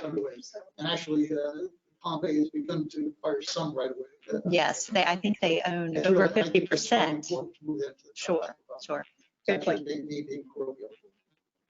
I think next year you'll see. Okay. That's how it is. Okay, thank Bill, you. Sarah, this is Tony. I heard most of that. Is that an amendment that needs to be added? To move that to the top, to move Malabar to the top 10. We could make that a formal motion. However, that would involve pushing, another project down. I honestly think that next year you're going to see it in the top 10 just because of movement on the other projects above it. Okay. All right, good. Thank you. Well, it's very high up there. Next year it'll be there. Phil, you okay with that? Yeah, I can live with that. I just wanted to just, press one point. Sure. All right. And that is the opportunity. This is the project priorities. And if you would like to make a recommendation for the TPO board to consider, that is within your right to do that. So. Yeah, thank you, Julian. Any other comments? Laura, Yes. anything? Yes, Sarah, this is Tony. This is coming. Where are the crosswalks in downtown Cocoa Beach in the scheme of things? They are not on the priority list because they don't need to be, because they are going to be funded with safety funds. And so because it's from a different policy. All right, that's right. I remember now. Okay, thank you for the reminder. No problem. All right, if there are no other comments or questions, I need a motion to approve Mr. Miller. David. I'm glad Philip brought that up. Pompey is our largest city, and the rationale behind the parkway was to provide a safer evacuation route for the western part of Palm Bay. And I too would like to see it moved up a little bit, but for those who don't know, Malabar Road, especially after you go north of Jupiter, is a very narrow road with open swales on it. And that's the evacuation route to get to the parkway. So I would personally like to see it in the top 10, but I understand. Okay, do we have a I motion? concur with that. If you guys would like to make the motion. A motion to, Okay. Well, whoever did the layout of the slides really put together nice. I really enjoyed reading it. Very, very simple, straightforward. Whatever question you might have had was answered. Thank Good you. job, ladies. Yes, that was all Sarah. I've been repeating that format now. This is the I third mean, that's, presentation. you know, this, the graphics and slides, really, really a good job. Thank all you. right, we have a motion. So moved. Okay, we have one, we have a second. That was Tony. All right, Tony, yeah, motion was by Tony and Peter Fossius is seconded. For Any for discussion? clarification, are we just approving Just- or are we We're requesting? approving to Okay, approve, okay. to approve the project. Any other discussion? Right. Yeah. All in favor, say aye. Aye. All opposed? Motion carries. Thank you. Right. Moving to our second action item is the adoption of the resolution 2103 Transportation Improvement Program, and I'll turn it over to you again. Yes, thank you, Sarah. Well, you know, every year in July, we adopt our project priorities and we adopt our transportation improvement program. And this is truly one of the most important things this organization has to do, because as Bob used to always say, it's where the planning meets the money. It's about bringing in those very important transportation projects for economic development, for safety, and this is a very important part of what you all have to do. So where does the Transportation Improvement Program, we call it the TIP, fit into the planning process? Well, you all know about the Long Range Transportation Plan. Stephen's going to present on the cost feasible plan right after me. That feeds into the project priorities. You know, local governments submit projects to us for the priority list. These are high priority projects. And then as those projects get funded, they get put into the DOT 5-year work program, which is, it gets incorporated into the TIP. It's really, our TIP is a snapshot of the DOT work program. And this is just a timeline for our fiscal year 21 through 25 TIP. You know, we adopted the priority list last year, July of 2019. And after we did that, we turned that list over to DOT. They started developing the draft tentative work program in the summer and fall of last year. And then we're adopting our TIP today, and that is for fiscal year 21 through 25. So we are operating under that TIP, and the federal funds become available October 1st of 2020.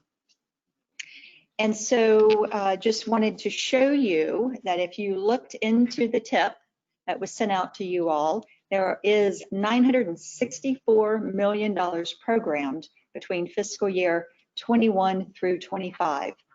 That is money coming into Brevard County, and that is state, federal, and local matching funding. And this is just, this pie chart just shows you the different categories of projects. Highway and bridge capacity is at about 78 million. We have a bike ped section, a technology, that's our ITS, TISMO. Maintenance, there's $141 million work in maintenance projects, which includes resurfacings, you know, some traffic ops and drainage type projects, transit, aviation, and the largest amount in green is Spaceport and Seaport projects. Specifically, the Spaceport projects is a very large number. These are projects from the Spaceport Improvement Program, and those state funds have a aerospace partner match. So this is money coming into Brevard County being matched by the private sector, which really increases that number considerably outside of the state and federal amounts. So the draft TIP was sent to everyone for your review. It's been over 30 days. And we are asking for your approval of our fiscal year 21 through 25 TIP, and I'll be happy to answer any questions. This is Tony. I have a question. Yes, sir. And I apologize. I hope I didn't just interrupt somebody. Georgiana, looking at that, could we put that back up for a second? Sure.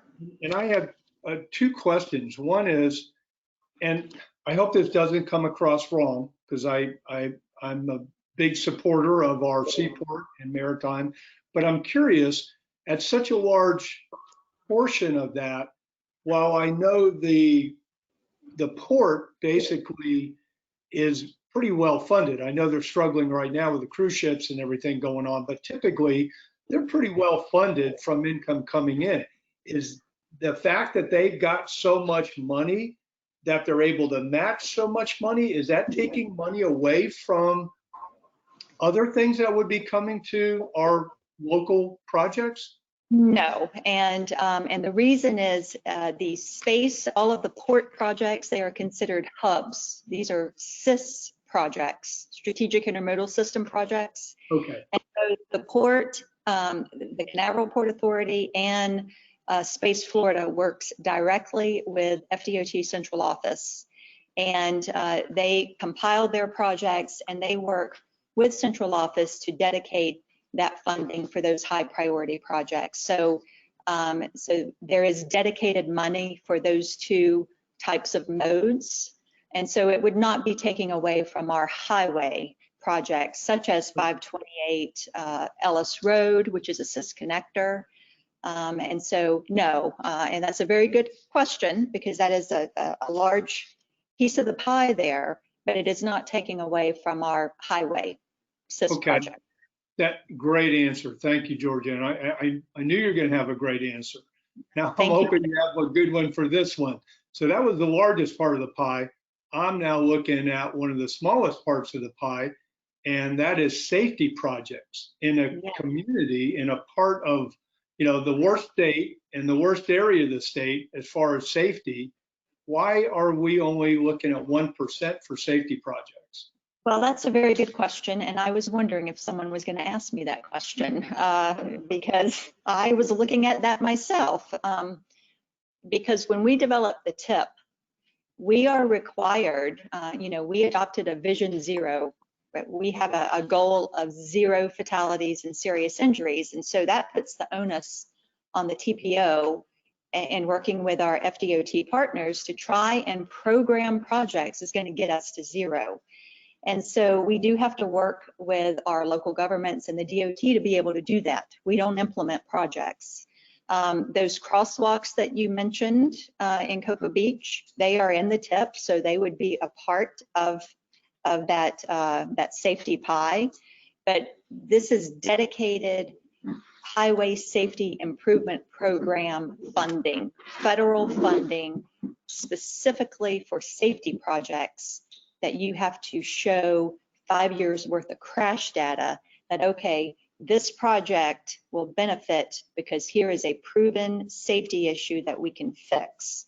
And so sometimes that can be challenging, but clearly we need to do a better job in working with our DOT partners and our local governments to try and get specific projects funded with safety funding.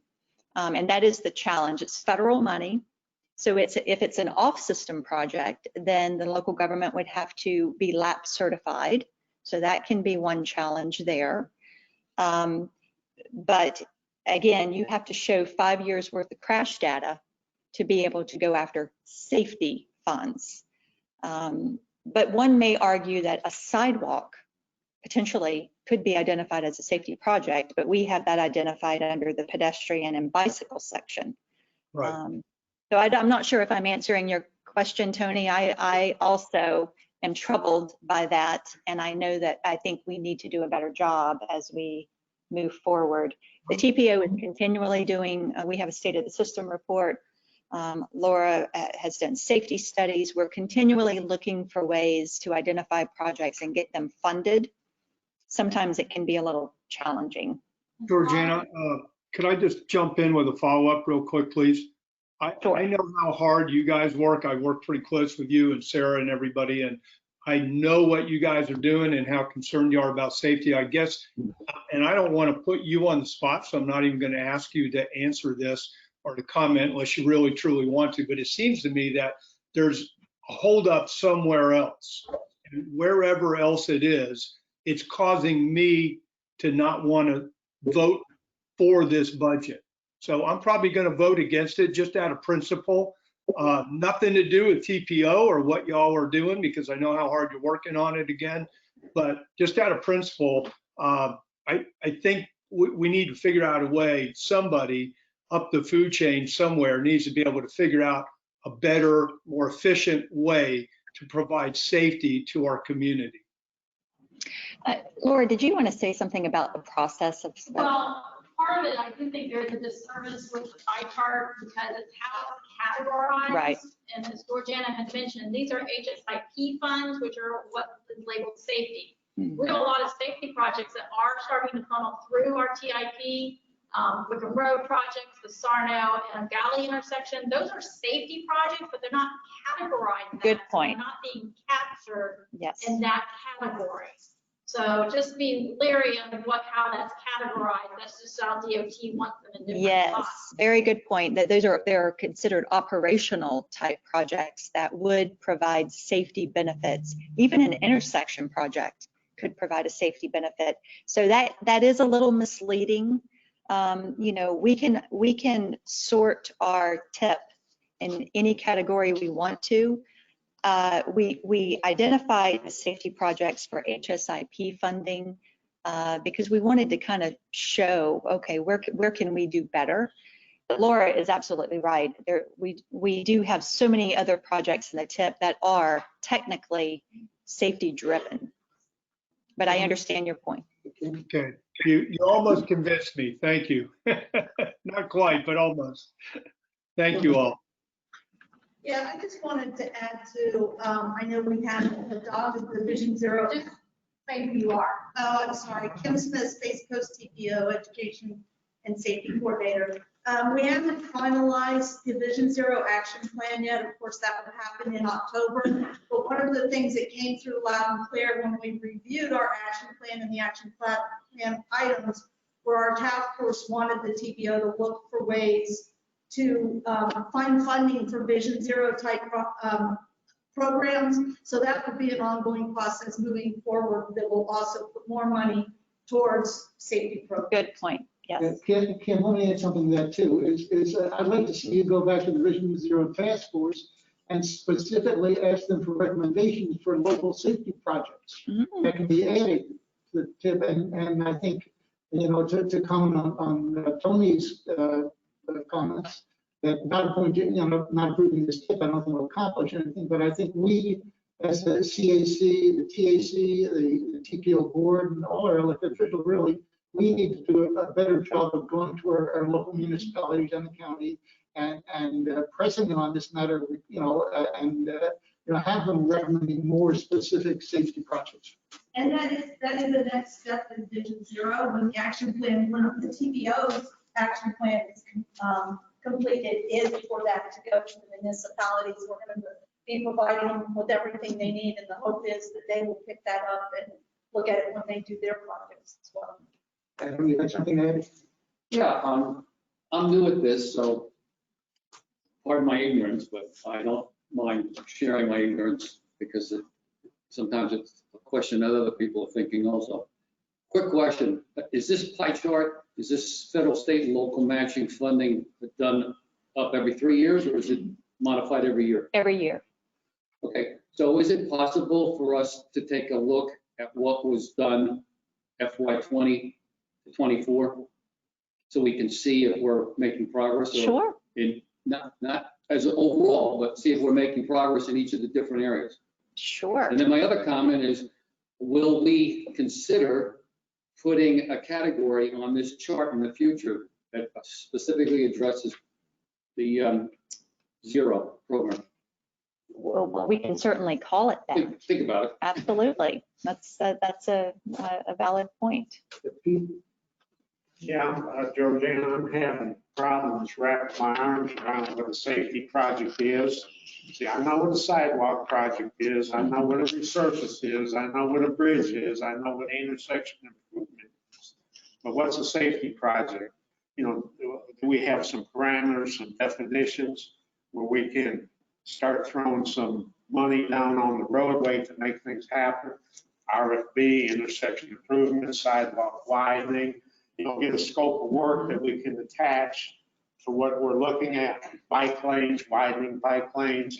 And once we get a scope of work that we can attach to it, then we can increase the budget amount and get some of the things constructed that deal specifically with safety. Like, why do we wait until a road gets widened to do a bike lane? We can do a safety project widening a bike lane. Or why do we need a road project to widen the sidewalk when we can do a safety project? And that's just me thinking out loud, because as it stands right now, I don't have any idea what the safety project is. I know what it should be, but you know, to get a bid, get it out and get it constructed right now. Well, I think you brought up a good point, and this has been a really good conversation. And I think when we will look at the projects that are in the work program and look at them real closely to see, you know, what projects were identified as a result of crash data. Usually those projects would be funded with the special HSIP, Highway Safety Improvement funding, the federal money. So it comes out of a different pot. And but we'll take a closer look at that and just kind of make sure, you know, it gets a little gray, because as Laura said, an intersection project can be a safety project. A widening project, one might argue, even the beach line would be a safety project. There's people walking on the beach line right now, although they should not be. It is a limited access facility, and we're going to have a multi-use trail one day from US 1 all the way to the port.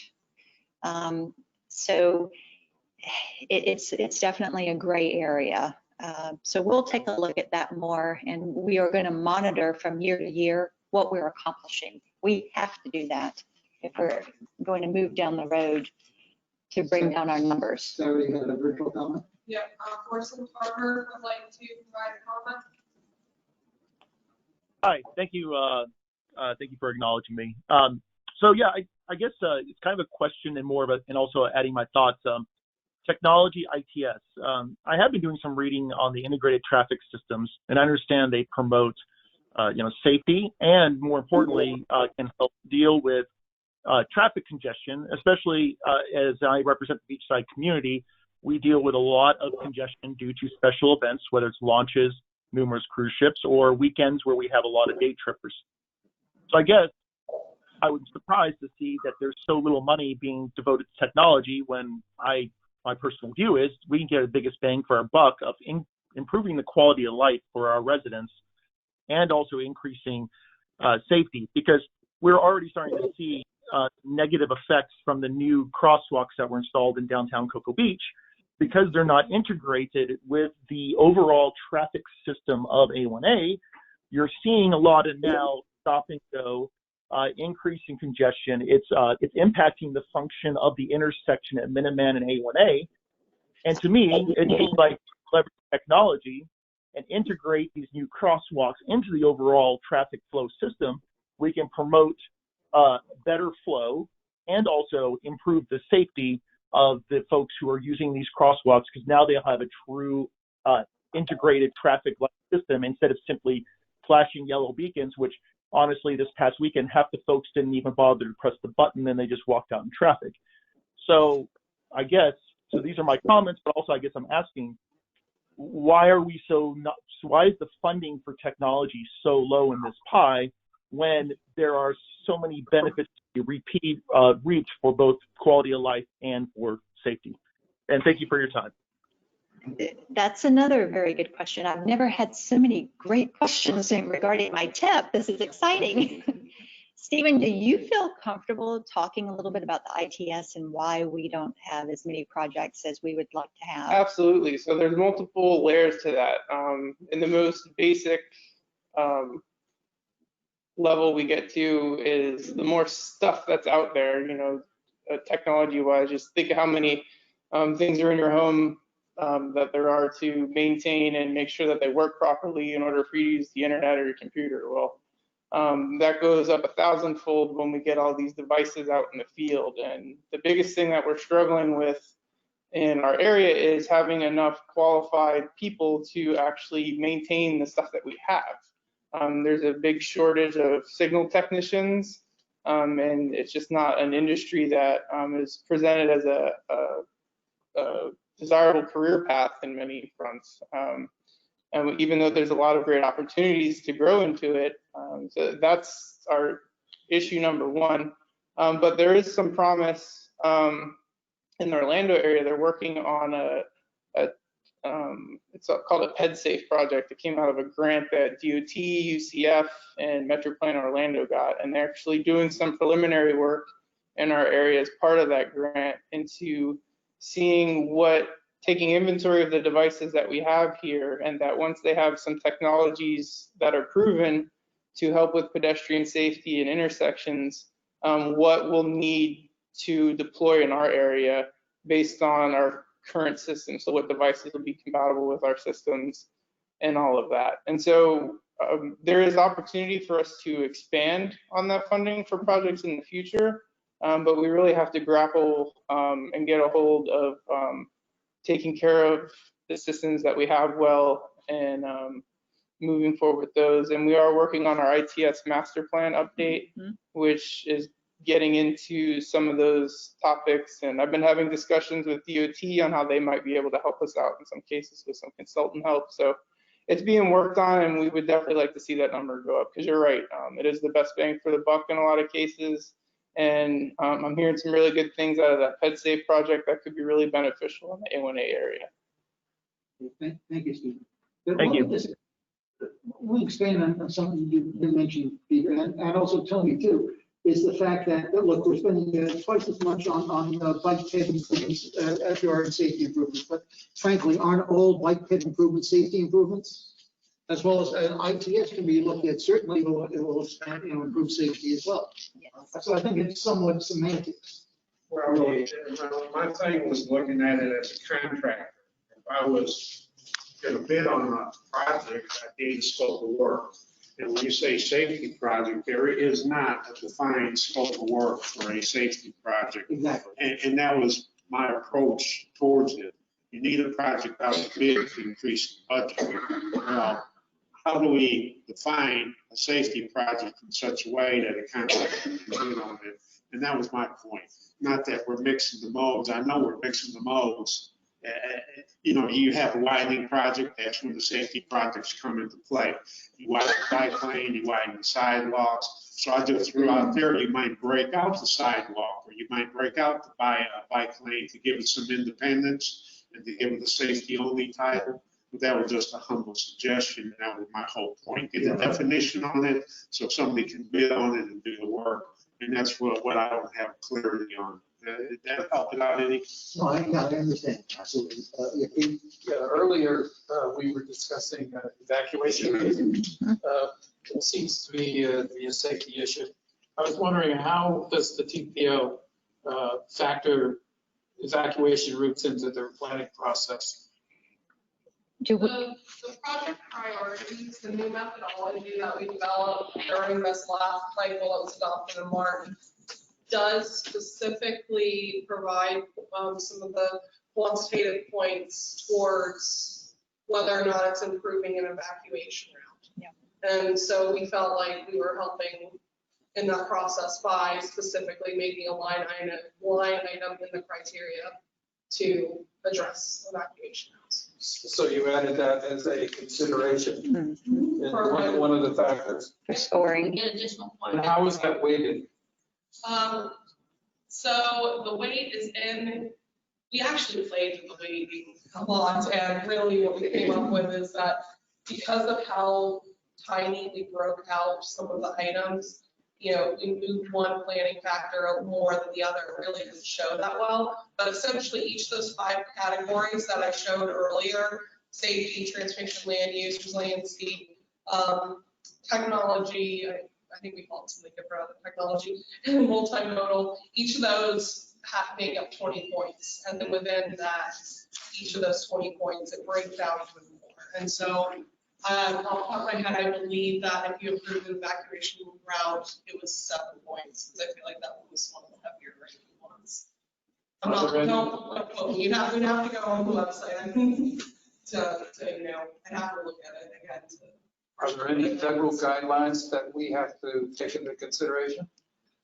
Some of it is, yes. And so when we developed that screening criteria, we did look at federal guidelines, such as federal highway planning factors, and considered those. That was actually where one of those came from, was from LRT Eagles that was developed from federal planning guidelines. Thank you. You're very welcome. We do have a comment online as well. Daniel Spradling. Daniel? You'd like to unmute yourself?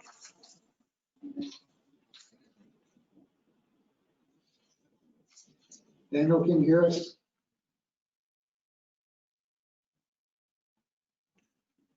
He is unmuted. And you maybe have to turn your volume up.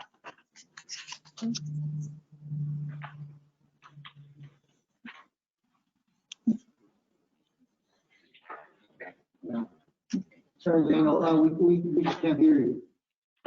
There's nothing else, then I'll entertain a motion to adopt the fiscal year 21-25 KIP. So moved. Moved by Peter and second by David. Yes. Any discussion? All in favor, say aye. Aye. All opposed? Motion I'm carries. going to vote against it, Phil. Okay, Tony. Yeah. One motion, Tony Sasso. Okay, motion carries. Thank you, Tony. You get in trouble. You're welcome. All right, next is Stephen with their first people LRCP.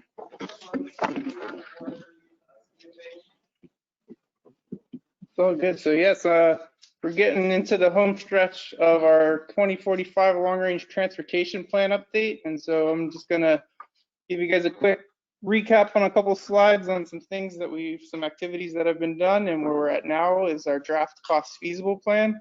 So I did send an email out to everyone with some additional materials. I don't want them to get lost. I want everyone to take a good look at them. And in short, it's a lot of good news in the presentation, because most of our big projects are cost feasible out to 2045.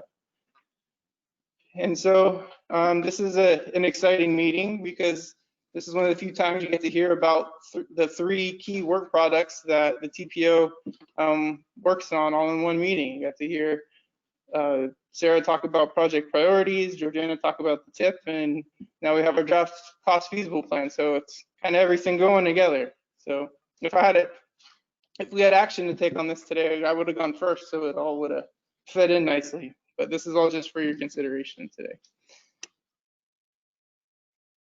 And then so just a quick recap, this 2045 update did pick up with our vision that was developed in our 2040 long range plan that developed these key themes that everyone agrees this go around we need to continue working towards. Leveraging what is uniquely Brevard, preserving what is uniquely Brevard, a lot of environmental stuff that goes along with that, and providing more community and travel choices. And so we've done a lot of public outreach this time around. A lot of it's been virtual. I guess we kind of had some foresight. Maybe didn't know a pandemic was going to happen, but since we had a lot of our materials developed, and we have Abby on our team that does a great job at doing our social media outreach. So we've got our fun little character here. He's going to do a quick recap on what we've been up to for the past 2 years. Hi there, Space Coast Transportation Planning Organization here with an update on how your feedback has been impacting the future of transportation in our area. First of all, huge thanks from all of us to all of you who've been participating in the surveys and at voiceyourvisionbrevard.com. Your feedback has been so important in clarifying our community's priorities and defining our projects. In fact, so far, your feedback has resulted in funding increases for environmental concerns, safety, multimodal enhancements, as in bicycle and pedestrian enhancements, and operational improvements. That's right. You've also impacted several major road projects, including widening State Road 405, South Street in Titusville, widening Clear Lake Road in Cocoa, widening Malabar Road in Grant Valcaria, Palm Bay, and making multimodal and operational improvements to A1a. Not too shabby.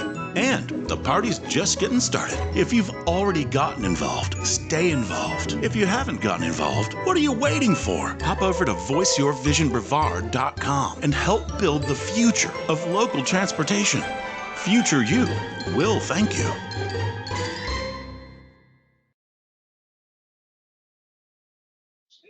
And that is not me.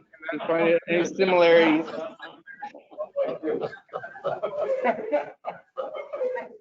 We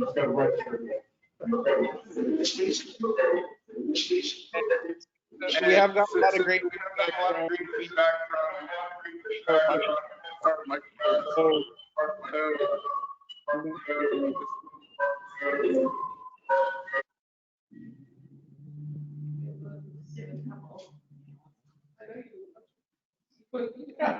All right, so that wasn't the feedback I was talking about. We had a lot of great public feedback on our videos, and they've been received well. And so we're trying to take a different approach to capture people's attention and get people a little more excited in transportation planning. And so as the video mentioned, some of the key takeaways is that we really, and we've heard a lot from conversations today between our two meetings, is that we need to spend more on environmental improvements, safety projects, and defining them, and multimodal bicycle pedestrian enhancements, as well as operational improvements. And so as a result of most of our capacity projects being cost feasible in this transportation plan, there was significant amounts of funding left in order to put towards those efforts. And so we call these box funds. And so because there's a lot of different nuances in what a safety project is, and there's many different ITS projects that can be done, we have separate plans, or are developing separate plans for all of these different boxes, we'll call them. And so these funds will be set aside in their respective time periods to put towards those type of projects that'll be identified in our regular transportation planning process.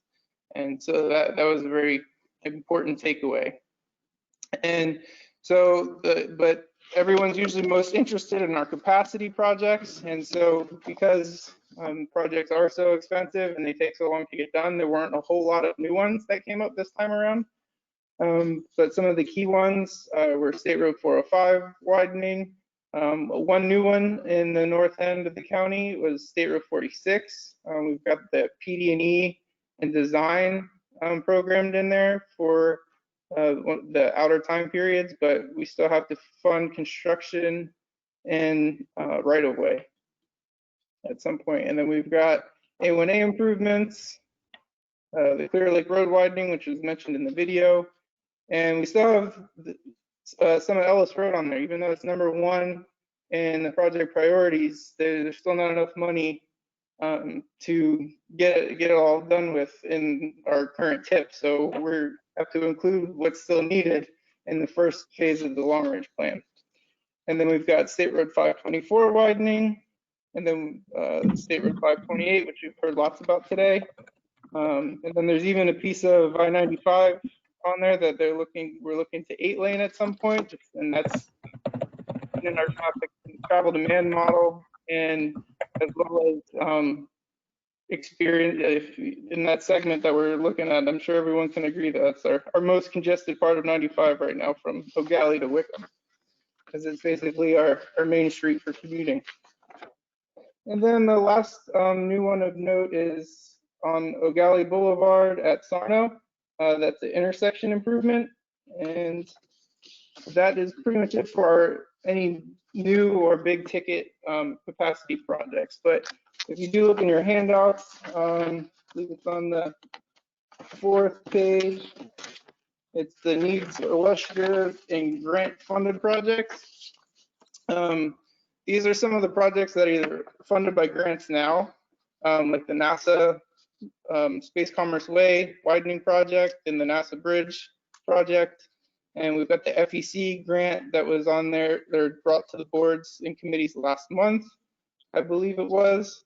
But then if you look down to the southern end of the county, the dashed lines are potential new roads that have yet to be built, but we still don't know enough about what's happening in the area in this time period to be able to commit some of these state or federal transportation funds to them. So they kind of fall out a little bit of this planning area or time frame. So that's why we update the long range plan every 5 years, because things change, pandemics happen, and then we have to start all over and do a whole new financial analysis to see what we can do. And so again, some of these roads in the south really depend on development to happen in order for those roads to be needed. And especially now with a lot of uncertainty, we're not sure when those will be needed. And then so all of these materials that you have as your handout, and for those online, the handouts are available in the meeting column there around the chat box area, I believe. And you can take a look at those and contact me with any questions or comments. This presentation is just to give you some information on everything. The draft public comment period will be open all the way up until we adopt the plan in September, but we really want to get as much feedback as we can as possible now, so that when we have the draft document put together in August, it'll be as close to done as possible for public comment. That I would be happy to answer any questions. Yeah, I mean, the total cost of the plan, that's current knowledge, right? Which table are you looking at?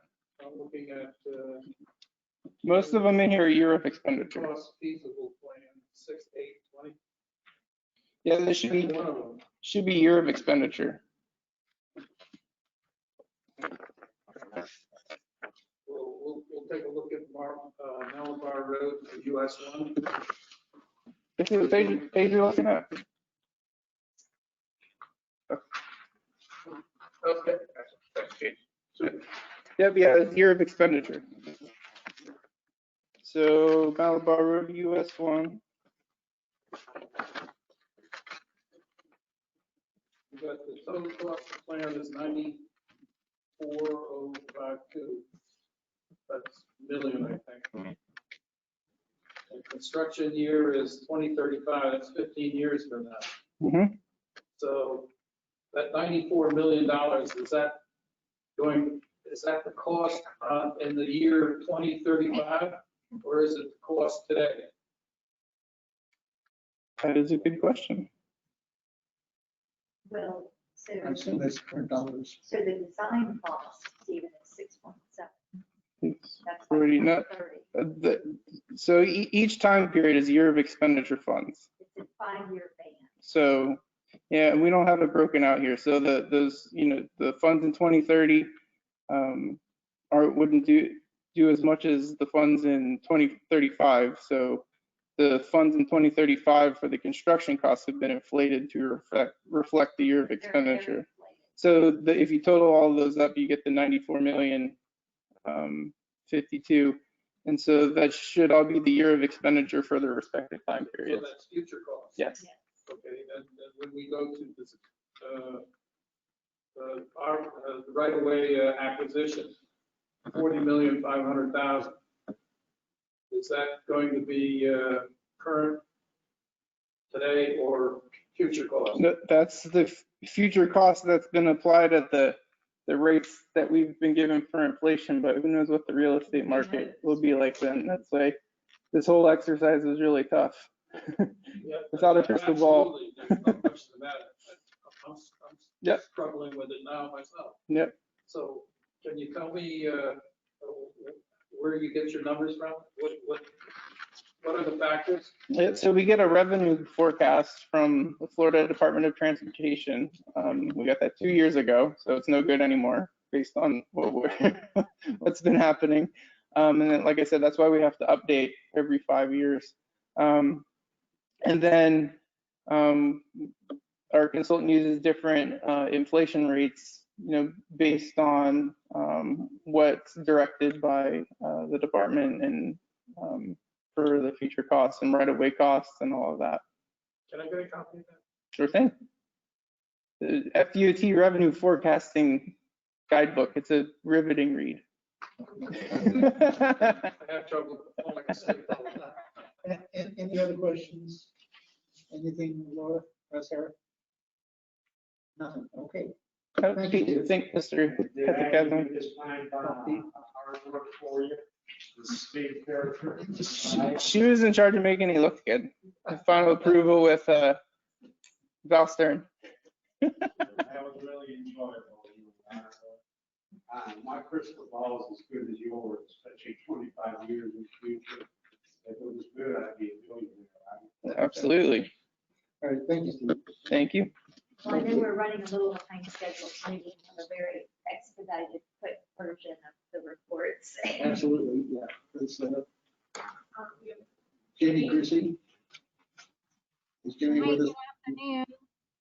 This is Jamie Kersey with DOT. Can you hear me? Yeah, we can hear you now. Awesome.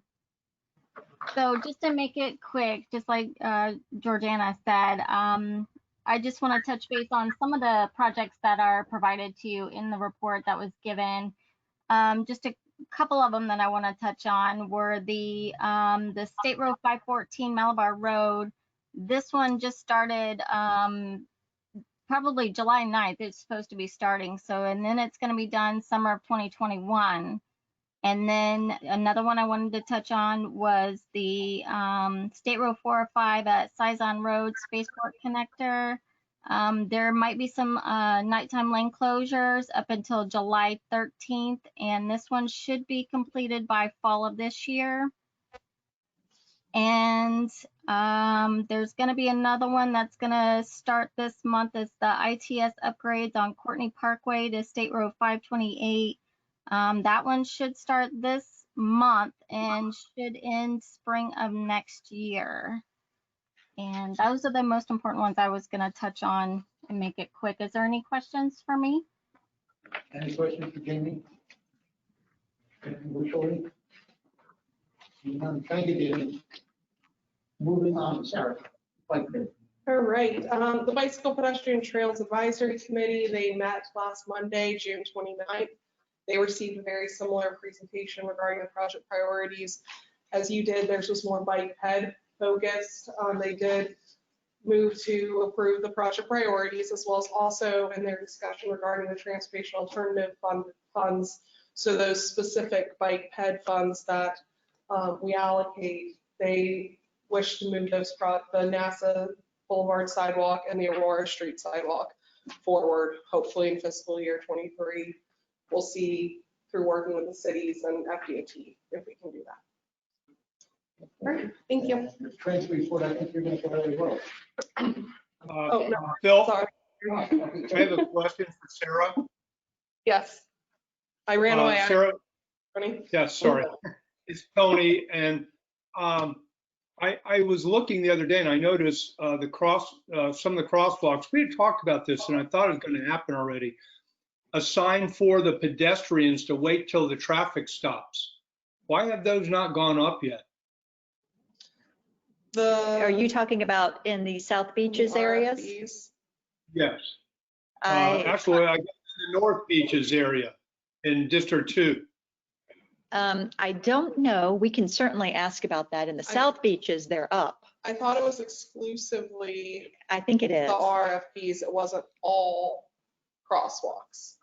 But we had talked about it. I know like at 4th Street and the ones going in downtown, we need to tell these pedestrians to wait for the traffic to stop. That was one of the key things. I know it sounds stupid, but it isn't, because they don't wait for them to stop. We can bring that up again to FDOT. Yes. And make sure that that's in the A1a conversation that we recently had. We will do that. Yep. Right. Thank you. Thank you. Okay, moving on. Terry. The transfer report. Good afternoon, everyone. As Georgiana mentioned, I'll make it quick, very brief as well. Some of the major things going on with Space Coast Area Transit is that Starting today, we open back up to our full fixed route weekday service, which means we're operating all of our routes at the regular schedule instead of the Saturday services we've been doing in the last month and a half or more. Some of our plans coming in not too distant future, or hopefully early 2021, we'll be expanding our service by adding 3 new fixed routes. One will be serving the Port St. John area, one new service also Titusville, and then we're breaking one route 26 going from the airport down to Causeway Beach. It's a 2 route, which is pretty much maintaining the existing routing. However, we'll have more increased frequency for that route as it's broken in half.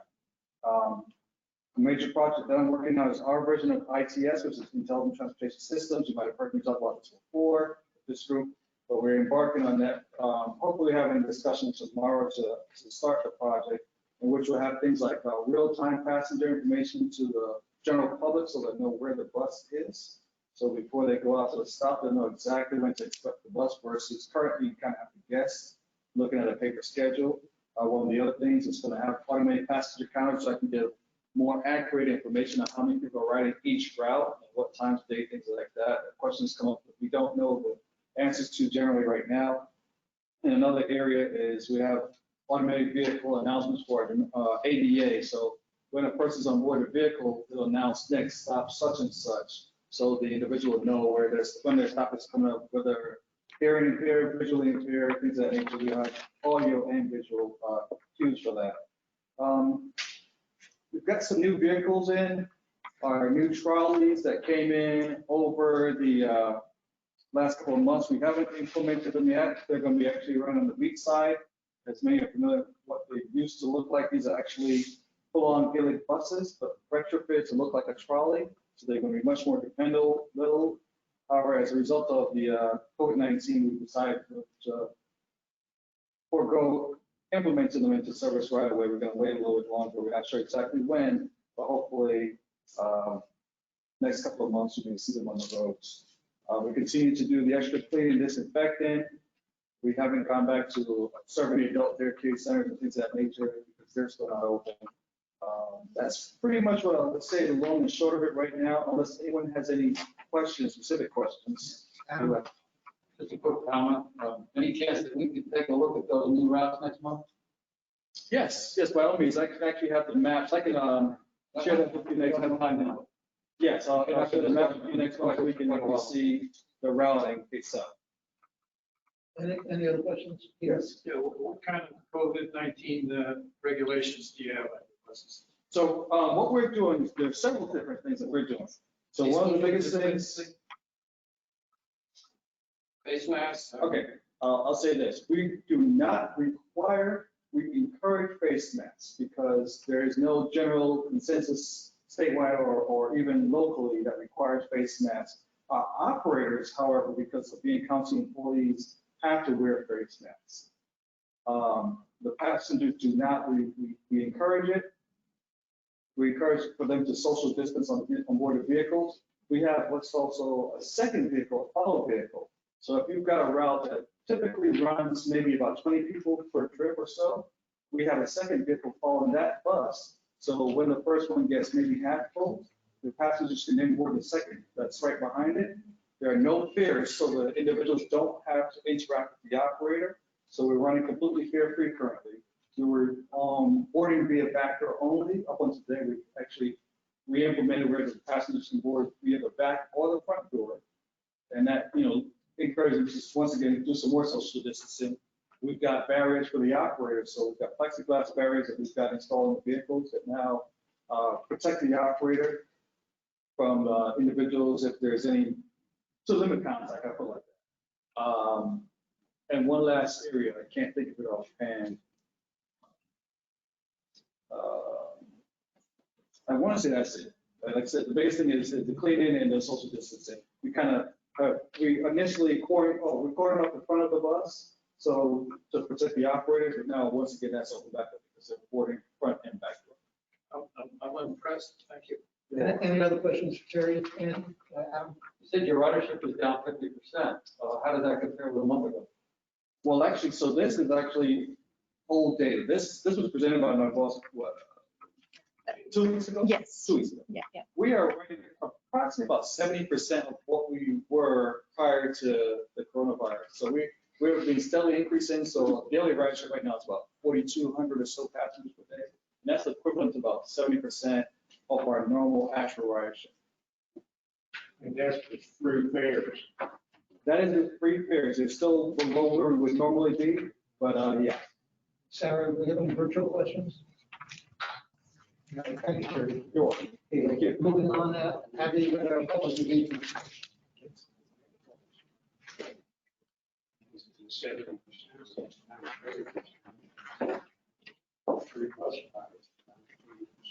Good afternoon, I'm Abby Hemingway. I'm the Public Involvement Officer for the SCTPO. I'm just going to kind of keep this brief because we're running out of time here.